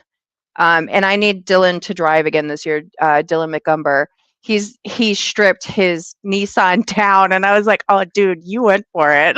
yeah, he He did. stripped it all the way down, and Love it. but I got to get to know Lewis once I got to know Dylan, and River said, "I have some LSs for sale, Lewis." There you go. There you go. um, but Lewis is funny because whenever I get into a car, when I get in the passenger seat, like I always have a camera in my hand, whether it's my cell phone, whether it's an actual camera, whatever. And Lewis is like, look, he's like, I tell everybody, at least for the first one, you just have to get in and enjoy it. I said, Lewis, I understand, but here's what's going to happen if I don't have the camera going. I was like, you're going to do something cool, or something cool around us is going to happen. I'm going to be really mad that I didn't get it. Exactly. Exactly. Exactly. Oh man. So but I liked his approach to it because he's like, look, he's like, just have fun with it. Let's just go have Yeah. fun with it. And I'm like, you know what? I'm down to have fun. Yeah. Lewis said off season has started. I'm relaxing. Hell yeah. He's like, fuck that engine. Yeah. Till March. You got time. It's all right. It's an LS. They're like Lego blocks anyway. You'll be all right. I feel that. Oh my goodness. I wish I had an off season. There's no off season for us over here. We're too damn busy. It's. I get it. Yeah, I get it. I thought I was gonna have an off season. Like I figured like January, February, like it'd probably be like a lot of downtime. And then I'm already over here going, what other events happen in, like checking Right. Motorsports Rag and shit. Right. Yeah. And they're like, what's wrong with me? I'll tell you. One of these years we'll just relax. You know what I mean? I think that might happen one of these years. Probably when I'm dead, but Yeah. it's fine. It happens. Lewis said, fuck that engine. I respect that. I respect that. I've said that same shit for years to my car. I respect that. He said 1,000%, fuck that engine. No, I ain't mad at you one bit. Hell yeah. Damn. But yeah, No, I it's feel that. definitely, I think that's, again, why I keep, people like Lewis are the reason I keep showing up. People like River are the reason I keep showing up. Andy, Yeah. Dylan for that matter. I check in on Dylan probably like every 3 months. I'm like, are you still alive? And then I get the update on whatever's going on. And I'm like, okay, miss, you see you at the next one. There we go. That's a busy dude, man. He's always doing something. He is. It's ADHD. It's fine. He's fine. I feel it. I feel it. I suffer. I understand completely. Well, Oh, man. but that's what the funny thing is. I don't think anybody realizes like that's the underlying common denominator with all of us. Like every last one of us. The reason we do the amount of things that we do, or why we keep doing it, we're doing it for the dopamine. You know what I 100%. mean? Like it's just Gotta be doing. I hate doing it for being the bored. dopamine. I absolutely Mhm. hate it. I can't stand just sitting around not doing shit. It irritates the hell out of me. So yeah, I'm with it. I was talking to somebody about this the other day. I know for myself what happens is like when I have that downtime, my brain goes, "Hey, you have things to do. You should Yeah. be doing this or you should be doing that." So you don't really enjoy the downtime because your brain is constantly trying to attack you for not doing things. Yep. But then you do the things and you're like, "God, I'm so tired. I feel really burnt out. I should probably take a day off." But you don't, because then your brain's like, "Hey, you should be doing things." It is an awful cycle. And I'm sure everybody in the chat can relate, but it is an awful cycle. That's terrible. That's why I don't take my vacation till like the end of the year. And my vacation is like 2 weeks off from day job, and I close the shop for 2 weeks, and I don't deal with shit. I don't even know what a And vacation is. you should try it. It's fun. It really. And then you wake up and you're like, oh fuck, I don't have to go do my normal stuff, and you just do a bunch of random shit. I was at Top Golf. I don't know what the hell. I was welding shit that I didn't even need to weld. I was like, this is fucking cool. And then Christmas happened. And then I'm right back to work again. Yeah, Mopar Travis says, I'm cutting the back of my car off while listening to this. my boy. Hey, shout out to him. That's another guy Mhm. that just awesome We human love being. Travis. Yeah, We love he's supported Travis. me in AMA for so long. That dude's amazing. So he's a good guy. Travis, unfortunately, every time I see him, something goes wrong with the stupid car. I'm like, Travis, Yeah, what are we doing? yeah, but he's consistent with that thing though. He won't give it up, and I Yeah. respect that. I love it. I Well, really do. but I think there is something to the fact, and Travis, you can chime in if you want. River said drifting is my vacation. Man, I um, don't know about that. I'll let you have that one. I get stressed well, out too. Shit. River and Justin have made it so fun for themselves because they drive together so often that No, I okay. could see it. One of my favorite statements from River recently was Trevor. Apparently, Trevor made a poor decision, and in one of the drifting days that they were doing at Capitol. Next time I talk to River, River's like, "Yeah, Trevor's in timeout. He'll be there, but he's in timeout." Damn. I'm like, "That's the best way you could have said that." Damn. Um, but for Travis's car, I could see where knowing your car so well and knowing what you do well to be able to fix it every time something fails or just is finally done, it needs to be replaced, whatever. He always seems fairly well prepared because he knows what typically breaks. Yeah. Sometimes he knows why, sometimes he doesn't know why, but he has the extra thing with him. And I think there's some semblance to that of like the devil, he knows the car so well at this point that he Yep. can pivot if he needs to. I agree. I definitely agree. Yeah. It's it's an interesting car to see go sideways. I'll say that. Oh yeah.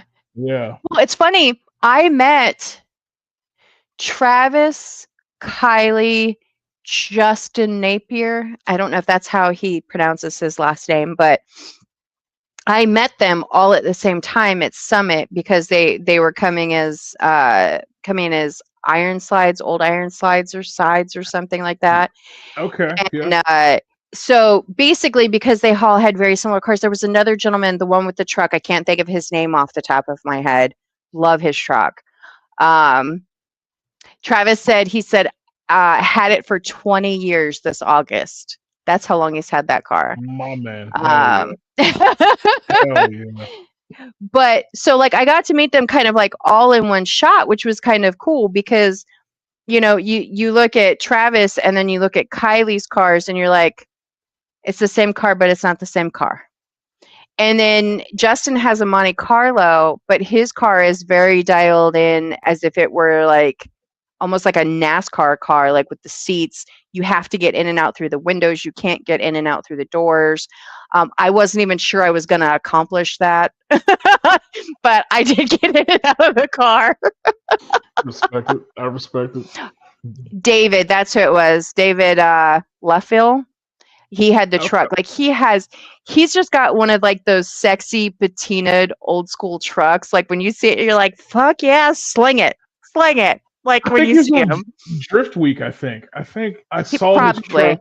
Yeah, at some point during one of their Drift Week stops or something. Yeah.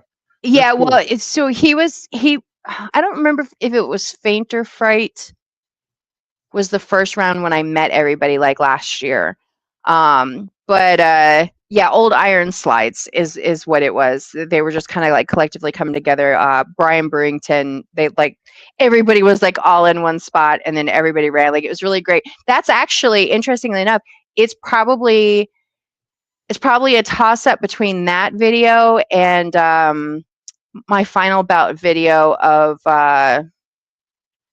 Jimmy O. What is his team?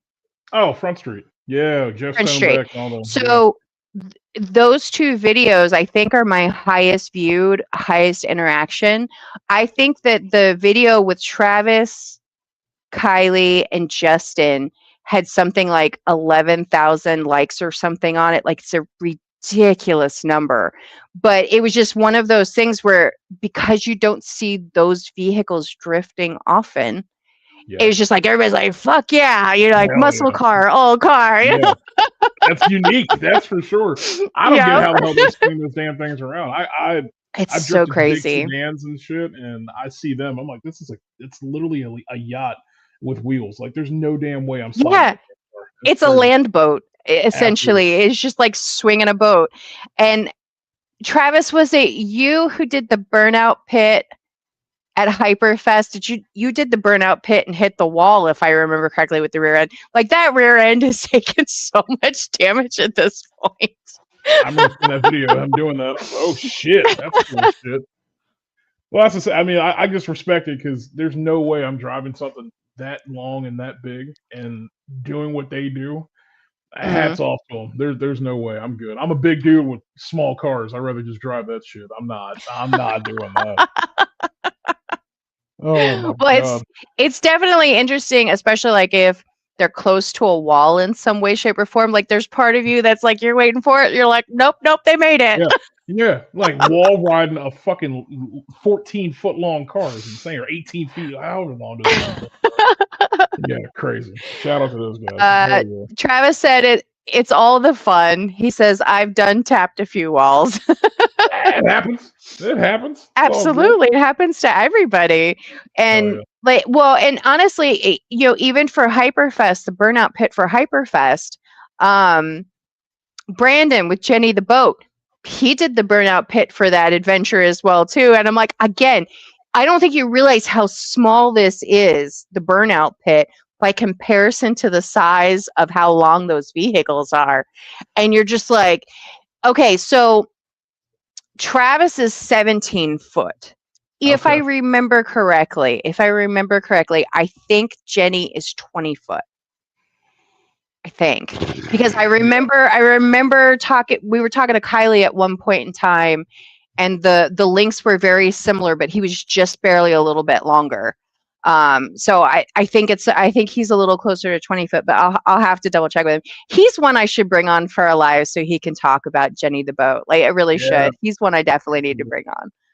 good idea. Yeah, I'll have to go poke at him for February. there you go. There you go. It seems like such a nice guy. I've never like met him or anything like that, but He's so yeah, chill, and I love the it seems fact that like he always shows up. He wears a Hawaiian shirt to like every event. Like he owns his persona. He owns the boat. Like it all just ties together so well. yeah. And he's just super chill. Like anybody could walk up to him and have a conversation. He's just like, "Yep." Hell yeah. I like that. I don't like arrogant people, dickhead people. There's no reason for it. You know, if you're cool Yeah. and Yeah, exactly. especially in this community, we there's obviously those people that are like that, but if you got a good vibe to you, I want to hang out and party. You know, that's what it comes down Yeah. to. Well, but I think that's what keeps people showing up is a Yeah, lot of the drift community is like that. I yeah, think the hard part with the drift community is when people confuse takeovers with drifting, and there's this weird blend that happens with car meets. I am not a car meet girly. I'm not like there's nothing happening, which was yeah, how I stumbled into the takeovers originally was car meets that got spicy is pretty much what happened. And then yeah. oh, this is cool. I can work with this. And then it was like the more I saw them, I saw how toxic they were. And I'm like, I don't know. Yeah, I don't know if this is where I want to spend my time. I feel But that. Yeah, there's just like this weird like layer of things that happens, and the car meets are part of that. And I don't know, the car meets just I have a friend of mine, he loves going to car shows. And he has his own YouTube channel. He does garage style stuff, and I've gone to a couple and I'm like, I love you so much, but I can't do this. you're right. Yeah, Because I'm like, I have done a lap, I have done a loop. I'm ready. Can we go? Or we can go now, right? Okay. I drove separately. I will meet you at the restaurant for lunch. Like yeah, it's just yeah. like I'm with you. I don't want to. I don't want to photograph a car sitting beside another car. If I Yeah, can photograph a car on its own, sure. Especially if it's unique. Like we were talking about unique. That's also one of the things that I like about the party cars and the ship boxes is because some of the stuff that they do to these cars is so ridiculous. Like it speaks to my soul for some reason. There is one gentleman, and I can't think of his name off the top of my head. It starts with an A, and his Instagram is ridiculous. It's like I love lot lizards or something. And whoa, I know whoa. All right, some of these Instagram handles, that's but all he right. has this ridiculous setup, and it I can't remember if he's got I can't remember what he has, and I'm not even going to misspeak on it, but it has a ridiculous paint job. It has fur on the dash. It has fur on the ceiling. It has fur on the steering wheel. It has ridiculous things hanging from like the rear view. I shot him when we had snow last year for one of the private events that I went to. And he eventually had this weird long exhaust coming out of the back of it. And I'm just like, I want to know what you would do if you had money.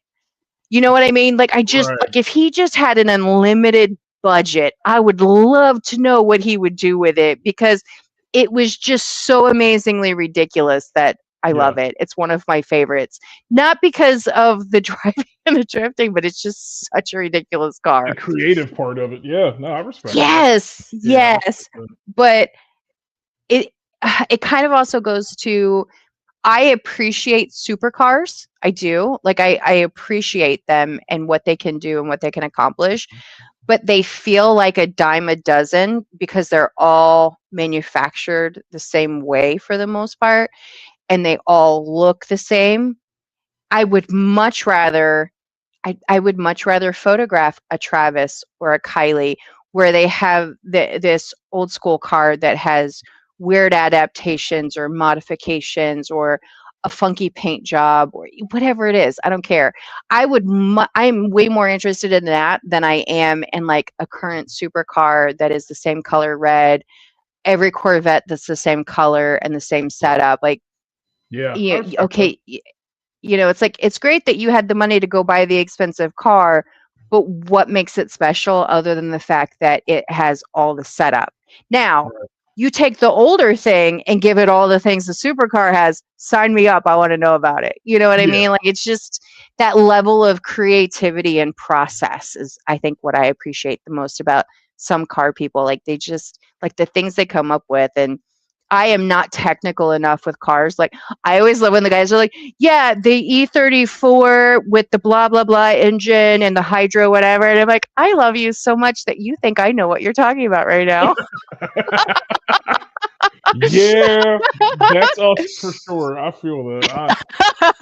I gotta catch myself sometimes. I'll be at events and I'm like, yeah, my F22 or like my R32 has, Uh-huh. this rear gear and like my anti squat is like this, and people are like, oh, can I get a ride along? I'm like, no, because I just told you this shit. You know what? Fuck it. Don't worry about it. So yeah, yeah, yeah. That's the car people, man. Like we're definitely wired different. I'll say that. It's Well, and it's tough sometimes because I obviously know what a BMW looks like, right? right, So I can tell which ones are a BMW by looking at it. Sometimes from the rear, from the front, whatever.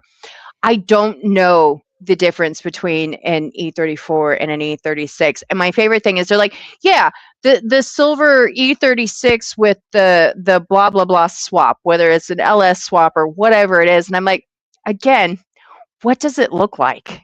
right. It's silver. Yeah, that's great. That's great. Yeah, Does it have anything on the windows? Is it missing a bumper? Like, I need to know what it looks like. yeah. Associated with something. Yeah, no, yeah. I'm with that. See, again, that goes back to unique cars, right? So, like, if you go to a drift event, and how many F22s are you seeing? My Yeah. style BMW. How many Skylines are you seeing, right? Or like Chris Hmm. DeVore's sedan G35. You're not seeing a Yep. shit ton of those.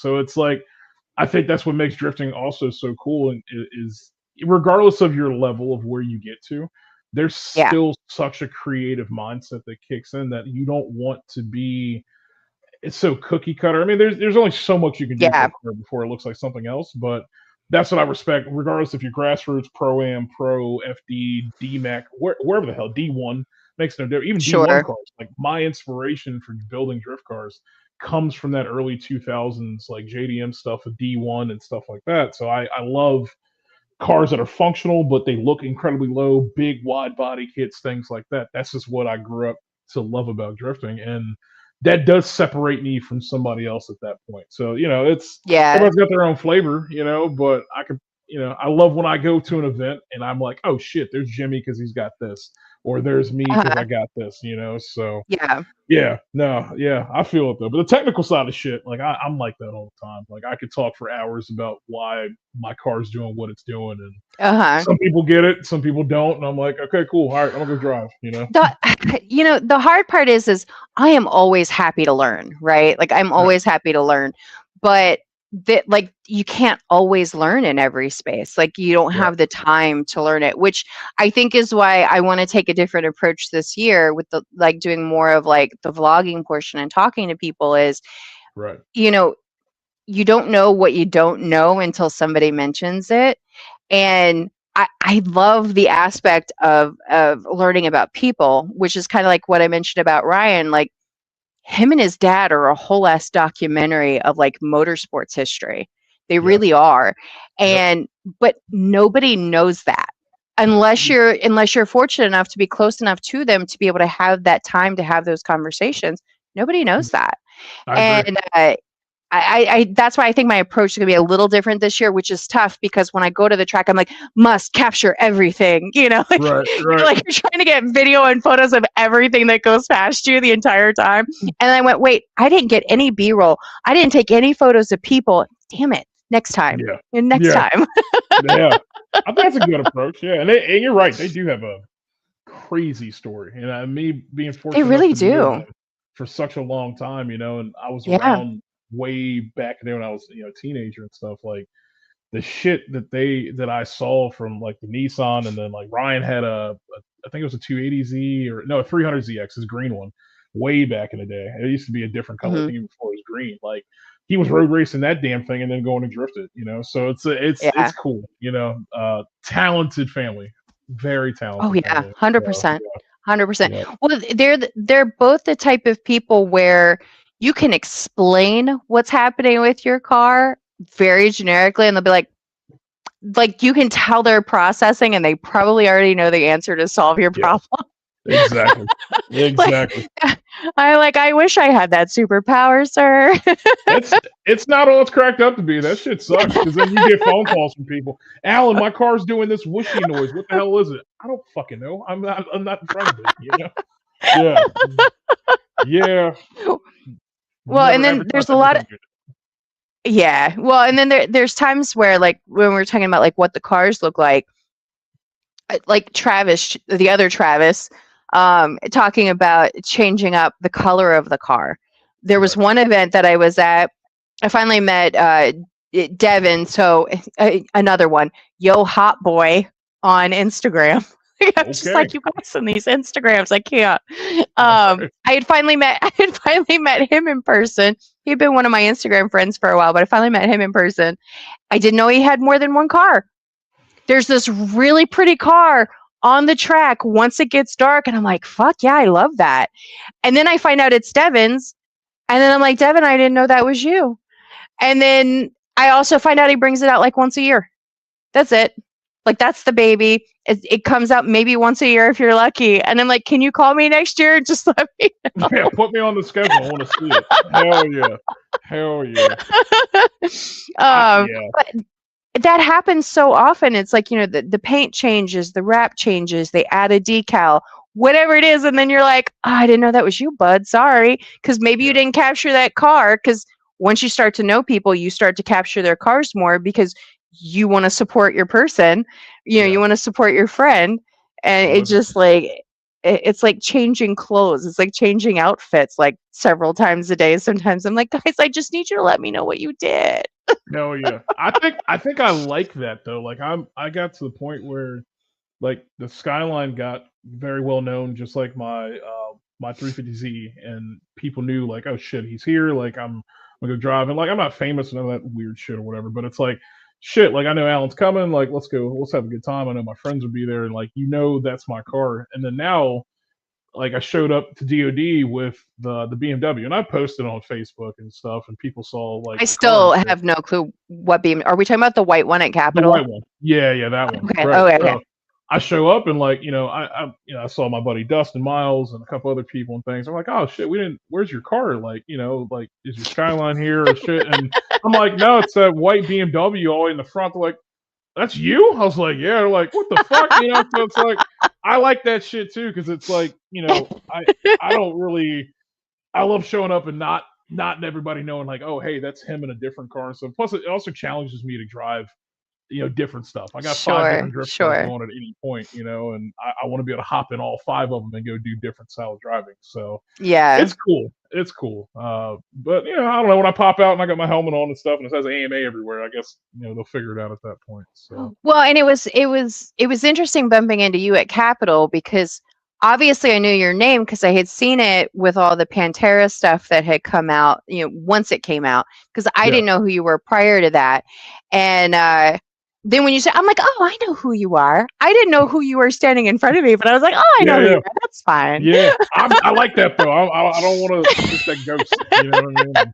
And it's cool. Like, and I think talking about that, like, since we dropped all the stuff about Pantera and like the media that came from it, it got us a lot of different eyes from different people that didn't know us, and then some of the people that have known us, from Shenandoah days, Dominion days, and just us driving at different places. Like, oh shit, Allen and AMA is like coming back with different stuff.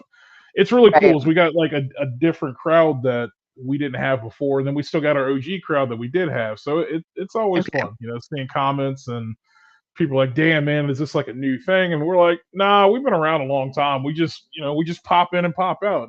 So and Yeah. Capital's interesting. That was It is interesting. I was It's I definitely was interesting. not feeling it that day. Yeah, my Well, let's be honest though. You picked an ice day it was a essentially to show terrible time. off. Yes, no, yeah, it's not.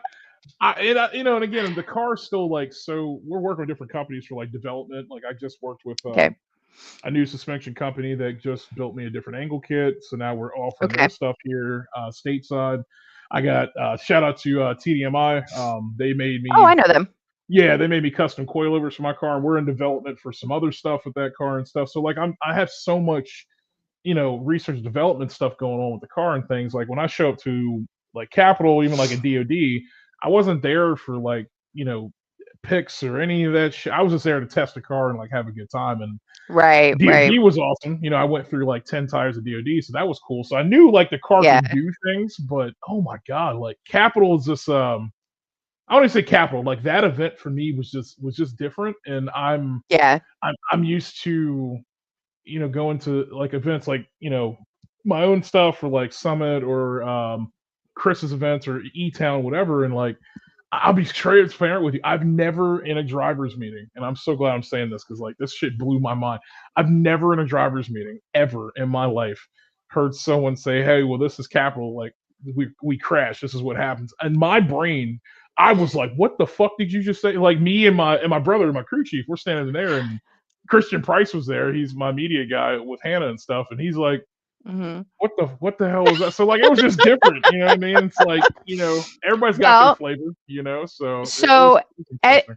Ethan just joined. He was one of the drivers there. Yeah, River, yeah, who was talking earlier, he's one of the driver. He usually drives there.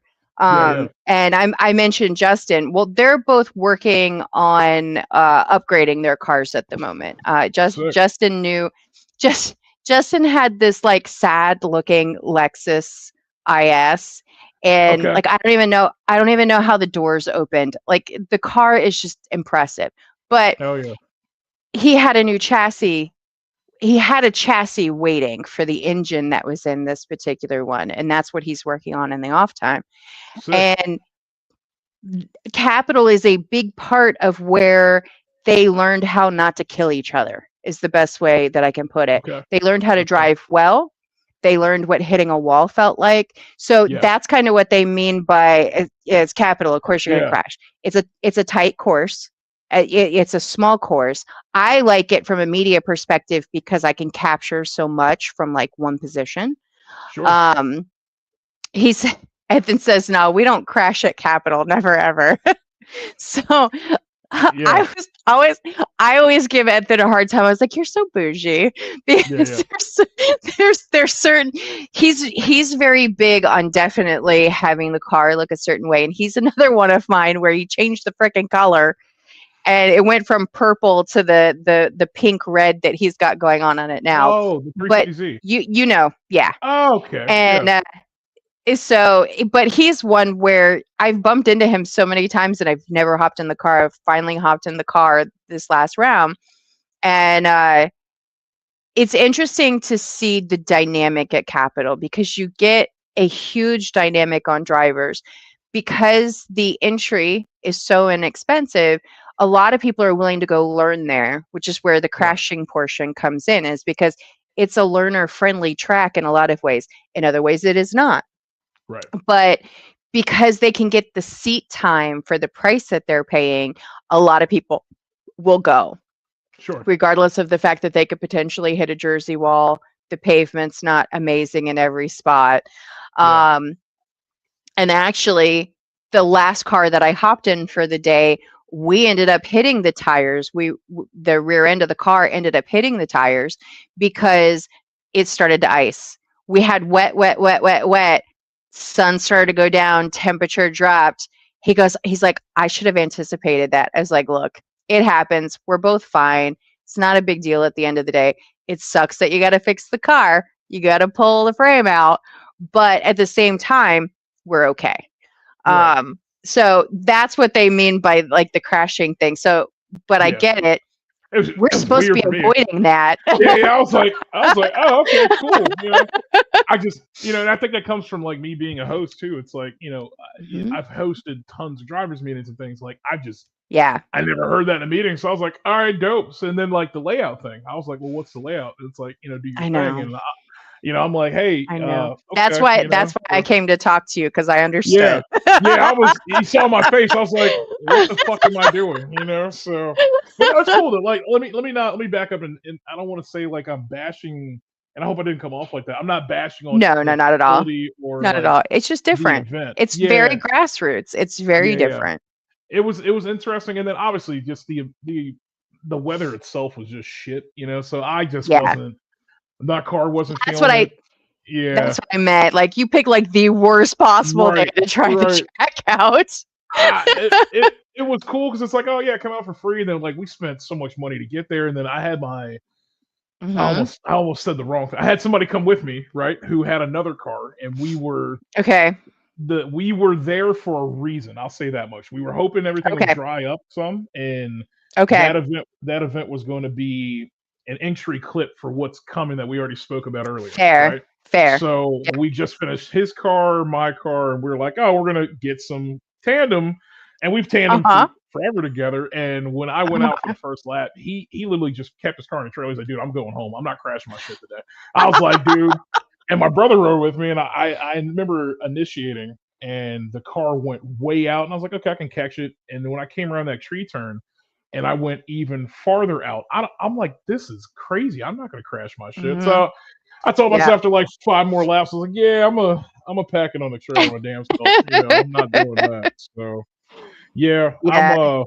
I don't want to crash it. I don't want to crash a newer BMW. I don't want to pay for that repair bill right now. I'm good. Well, there was another driver there that day that didn't drive as well. My friend Cole. I didn't realize it was him. I was like, "Was that Cole?" Because he hasn't driven in a Cole, while. He Cole actually, Ramsey, right? yeah. That's who I was talking about. That's my brother. So I love him. so Cole, weird story, super fast about him. Me and Cole have known each other for probably about 11 years, and Okay. he's my daughter's godfather. I'm his daughter's Okay. godfather. Me and Cole go so far back. Cole got into drifting because I kept pushing him in that envelope. He was a road racer, and I kept pushing him in that Okay. envelope of drifting. Cole is AMA. He's a part of AMA. Cole is a huge Okay. part of Okay. AMA. That car just got done at my shop. That's why we were there to test stuff. Well, So what's so funny is I didn't realize he was at DOD. He's one of my yeah, favorite people. He's him and oh my God, I can see his face. The other guy that he rode with all the time at Summit. Daniel. Yes, yes, Yeah. yes, Daniel. Yep. Um, I haven't seen Cole in like a year because the last Mhm. DOD he ate a wall, Yep. I was and there. I Yep. didn't know he was at this DOD. I was like, "Sir, can you please tell me next time because I Yeah. need a hug." You know what I So mean? Like, weird, it is a requirement. weirdly enough, so like me and when I say family, me and him are family, right? So like Cole, Okay. he ate the wall at DoD that year with his LS car. His LS car is getting redone as we Hmm. speak, and then this Yeah. car, I can now talk about it because like I couldn't for a while. This car came up. I was at his house in West Virginia, and Okay. his daughter were playing, and I'm sitting in his living room, and I'm like, dude, what the fuck are we doing? He said, what do you mean? I'm like, no, we need to drive. I'm like, we haven't drifted in forever. He's like, man, I don't have a Yeah. drift car. I'm like, you got a perfectly good 335. We went back and forth, back and forth. That day, we started ordering parts for his car, my other Okay. car, and he had his car shipped up to the shop, and we tore everything out, got shit Okay. done. He attended Now the we're talking about a different car than the one that he was swinging before, right? Okay. yeah. So this is his. We built. He has his seat time car, and then my white BMW is my seat time car. His car that Okay. he crashed is his pro car. My Skyline's like my pro level car stuff. So like we have those, and then we Okay. have our seat time cars. So it all came out because like I was like, dude, I'm hosting because he knew about Pantera, How you know. how have we not met prior to now? Yeah, I don't know. Yeah, I'll be I honest. don't Like know how we haven't met prior to now. I'm talking here, but like this is different for me. I'm not a person that gets on camera. I don't do I don't do podcasts. I don't do a lot of this stuff at all. Like I'm not. Yeah. I do videos. I got a YouTube thing or whatever, but like I'm not a camera person. I'm a very introverted person when Sure. I'm not out and about. But yeah, I Okay. don't know. It's like it's weird because you talk as soon as you say yeah, Cole came out. That's the guy who was like, hey, yeah, he just got in his truck and went back home, Okay. right? But Well, because when I pulled in, I thought it was him. Like it took me yeah, a second, like, and I sat there. I was like, and then I went to go find him to go say hi, and I was like, I am so confused. I swear I yep, just saw that man. yeah, no, him, So I him and messaged him. yeah. And he's like, yeah, nah. He's like, I'm not doing this. Yeah, he was pissed. Yeah, he got out the truck and he's like, dude, this is bullshit. I'm not crashing my car today. I was like, Okay, and Sasha, Yeah. his dog, and Daniela's his fiance, she was there, and the dog was there, and I'm playing with them, and he's like, "Dude, I'm going to fuck home." I'm like, "Okay, I'm gonna go try to drive." He's like, "Don't crash the car. We have so much shit to do next year." I'm like, I know." But yeah, he was actually we were pitted together at DOD. So if you were at Main Circuit right over the It bridge, was. there was a white Uh-huh. truck. That white truck was mine. There was a huge Okay. Kenda tent, a Kenda tent Okay. that's like 30 feet long, whatever. That's mine. And we were parked right Okay. next to them. So he was actually there pitted with me. So Yeah, yeah, and I told him that. I was like, "How the hell were you at DOD and I didn't even know you were there?" yeah. So Because we drove him together and just Dan. on like certain courses, and that's it. So Okay. Yeah, yeah, because him and Daniel were like probably like the first two like I hopped in a passenger seat with. Maybe not yeah, like the exact first two, but like the first like group, if you will, yeah. that I hopped in passenger with. And Daniel's a really damn good driver too, man. So like I think the new setup, I love the paint job on the BMW that he has. That color, love it. Yeah. And his daughter did that. And I'm like, "You go, Okay. girl. Yeah. I You haven't do seen you, him in Bill." years. Me and Feaster, I've known Daniel Feaster for a long time, so I haven't seen him in years. I was gonna buy an S13 from him. That's how we met like 12 Okay. years ago, something like that, 12, 13 years Okay. ago. Well, I think when he first started his shop and stuff, and I haven't seen him in forever either. But it's just crazy you're talking about Cole. I'm like, yeah, like I was just at his house, like hanging on the couch, you know what I mean? So yeah, he's got some cool announcements coming. Yeah, Well, you're good, gonna see a 'cause lot of AMA stuff. So I was glad to see him because I was actually a little concerned that like he had kind of given it up after the hit at DOD because I hadn't yeah, no. seen anything from him at all or seen him anywhere. Yeah, so I mean, he runs his own business and all that, and then like life Yeah. happened, and I Yeah. won't Oh go into yeah. all his stuff, you know what I mean? But like No, that's fine. I know what you're talking yeah, about. It's fine. yeah, and then and it literally was just I'm not gonna let my friends not be broke with me, and I was like, hey, Yeah. if I'm coming back, you're coming back, and Yeah. we've always been like I'm on, he's off, and stuff like that. And it kind of sucks that it took this long till now we both have just running seat time Sure. cars. But it's cool. It's such a small world because I get he got into it, back in the day because of me pushing that envelope, and I'm so happy Yeah. I did. He's such a consistent driver too. He's really good. So Yeah, because Capital and Summit and Shenandoah, him and Daniel, I've seen both of them at all three. yeah, And not this year, not 2025, but the year before, him and Daniel were at almost every event together. yep, Um, 100%. I didn't see Daniel at DOD, I don't think. I saw him at Fainter Fright. And Fainter Fright, like he was just making Shenandoah look easy. Like he was just burning through carousel. Hell yeah. Yeah, I haven't seen him in a while. I don't know what happened there, so I won't go into that. But I gotcha. I gotcha. so yeah, I don't know. I haven't seen him in a minute, but I see Cole all the time. So I'll definitely Okay. I'll tell Cole you disappointed him by going home early. So I'll let him know. I I got you. already told him. Yeah, you're good. Yeah, there you go. I did because I messaged him. I'm like, "Where did you go? I swear I Yeah, just saw you." I was so bummed out he left. I was like, bro, we had a whole plan. This was our weekend. We're hanging out. He's like, Yeah. yeah, but I'm not totaling my car for this shit. I was like, okay, all right, sounds good. So which is Yeah. I understand. That's totally fair. Of So, course. but Of yeah, course. you'll see a lot more of him and a lot of Okay. other cool people. And I think everybody that's still here with us, they'll like to see what's coming. It's going to be interesting to say the I look least. forward to So it. I look forward to it. yeah, All right. Well, I have taken up almost 3 hours of your time, sir. no So worries. All good. All good. Hell yeah. so there's no more questions in the comments anywhere, no more statements. So I'm gonna Cool. go ahead and let you go. Okay. And I very much appreciate, and actually you can stay on. I can end everything. You can stay on after the chat. Cool. Cool. But I very much appreciate your time, Yeah. and Thank I you. appreciate everybody who watched. And then if you didn't get to watch all of it, you can find it on YouTube. And Awesome. we'll see you next Wednesday. Bye, guys.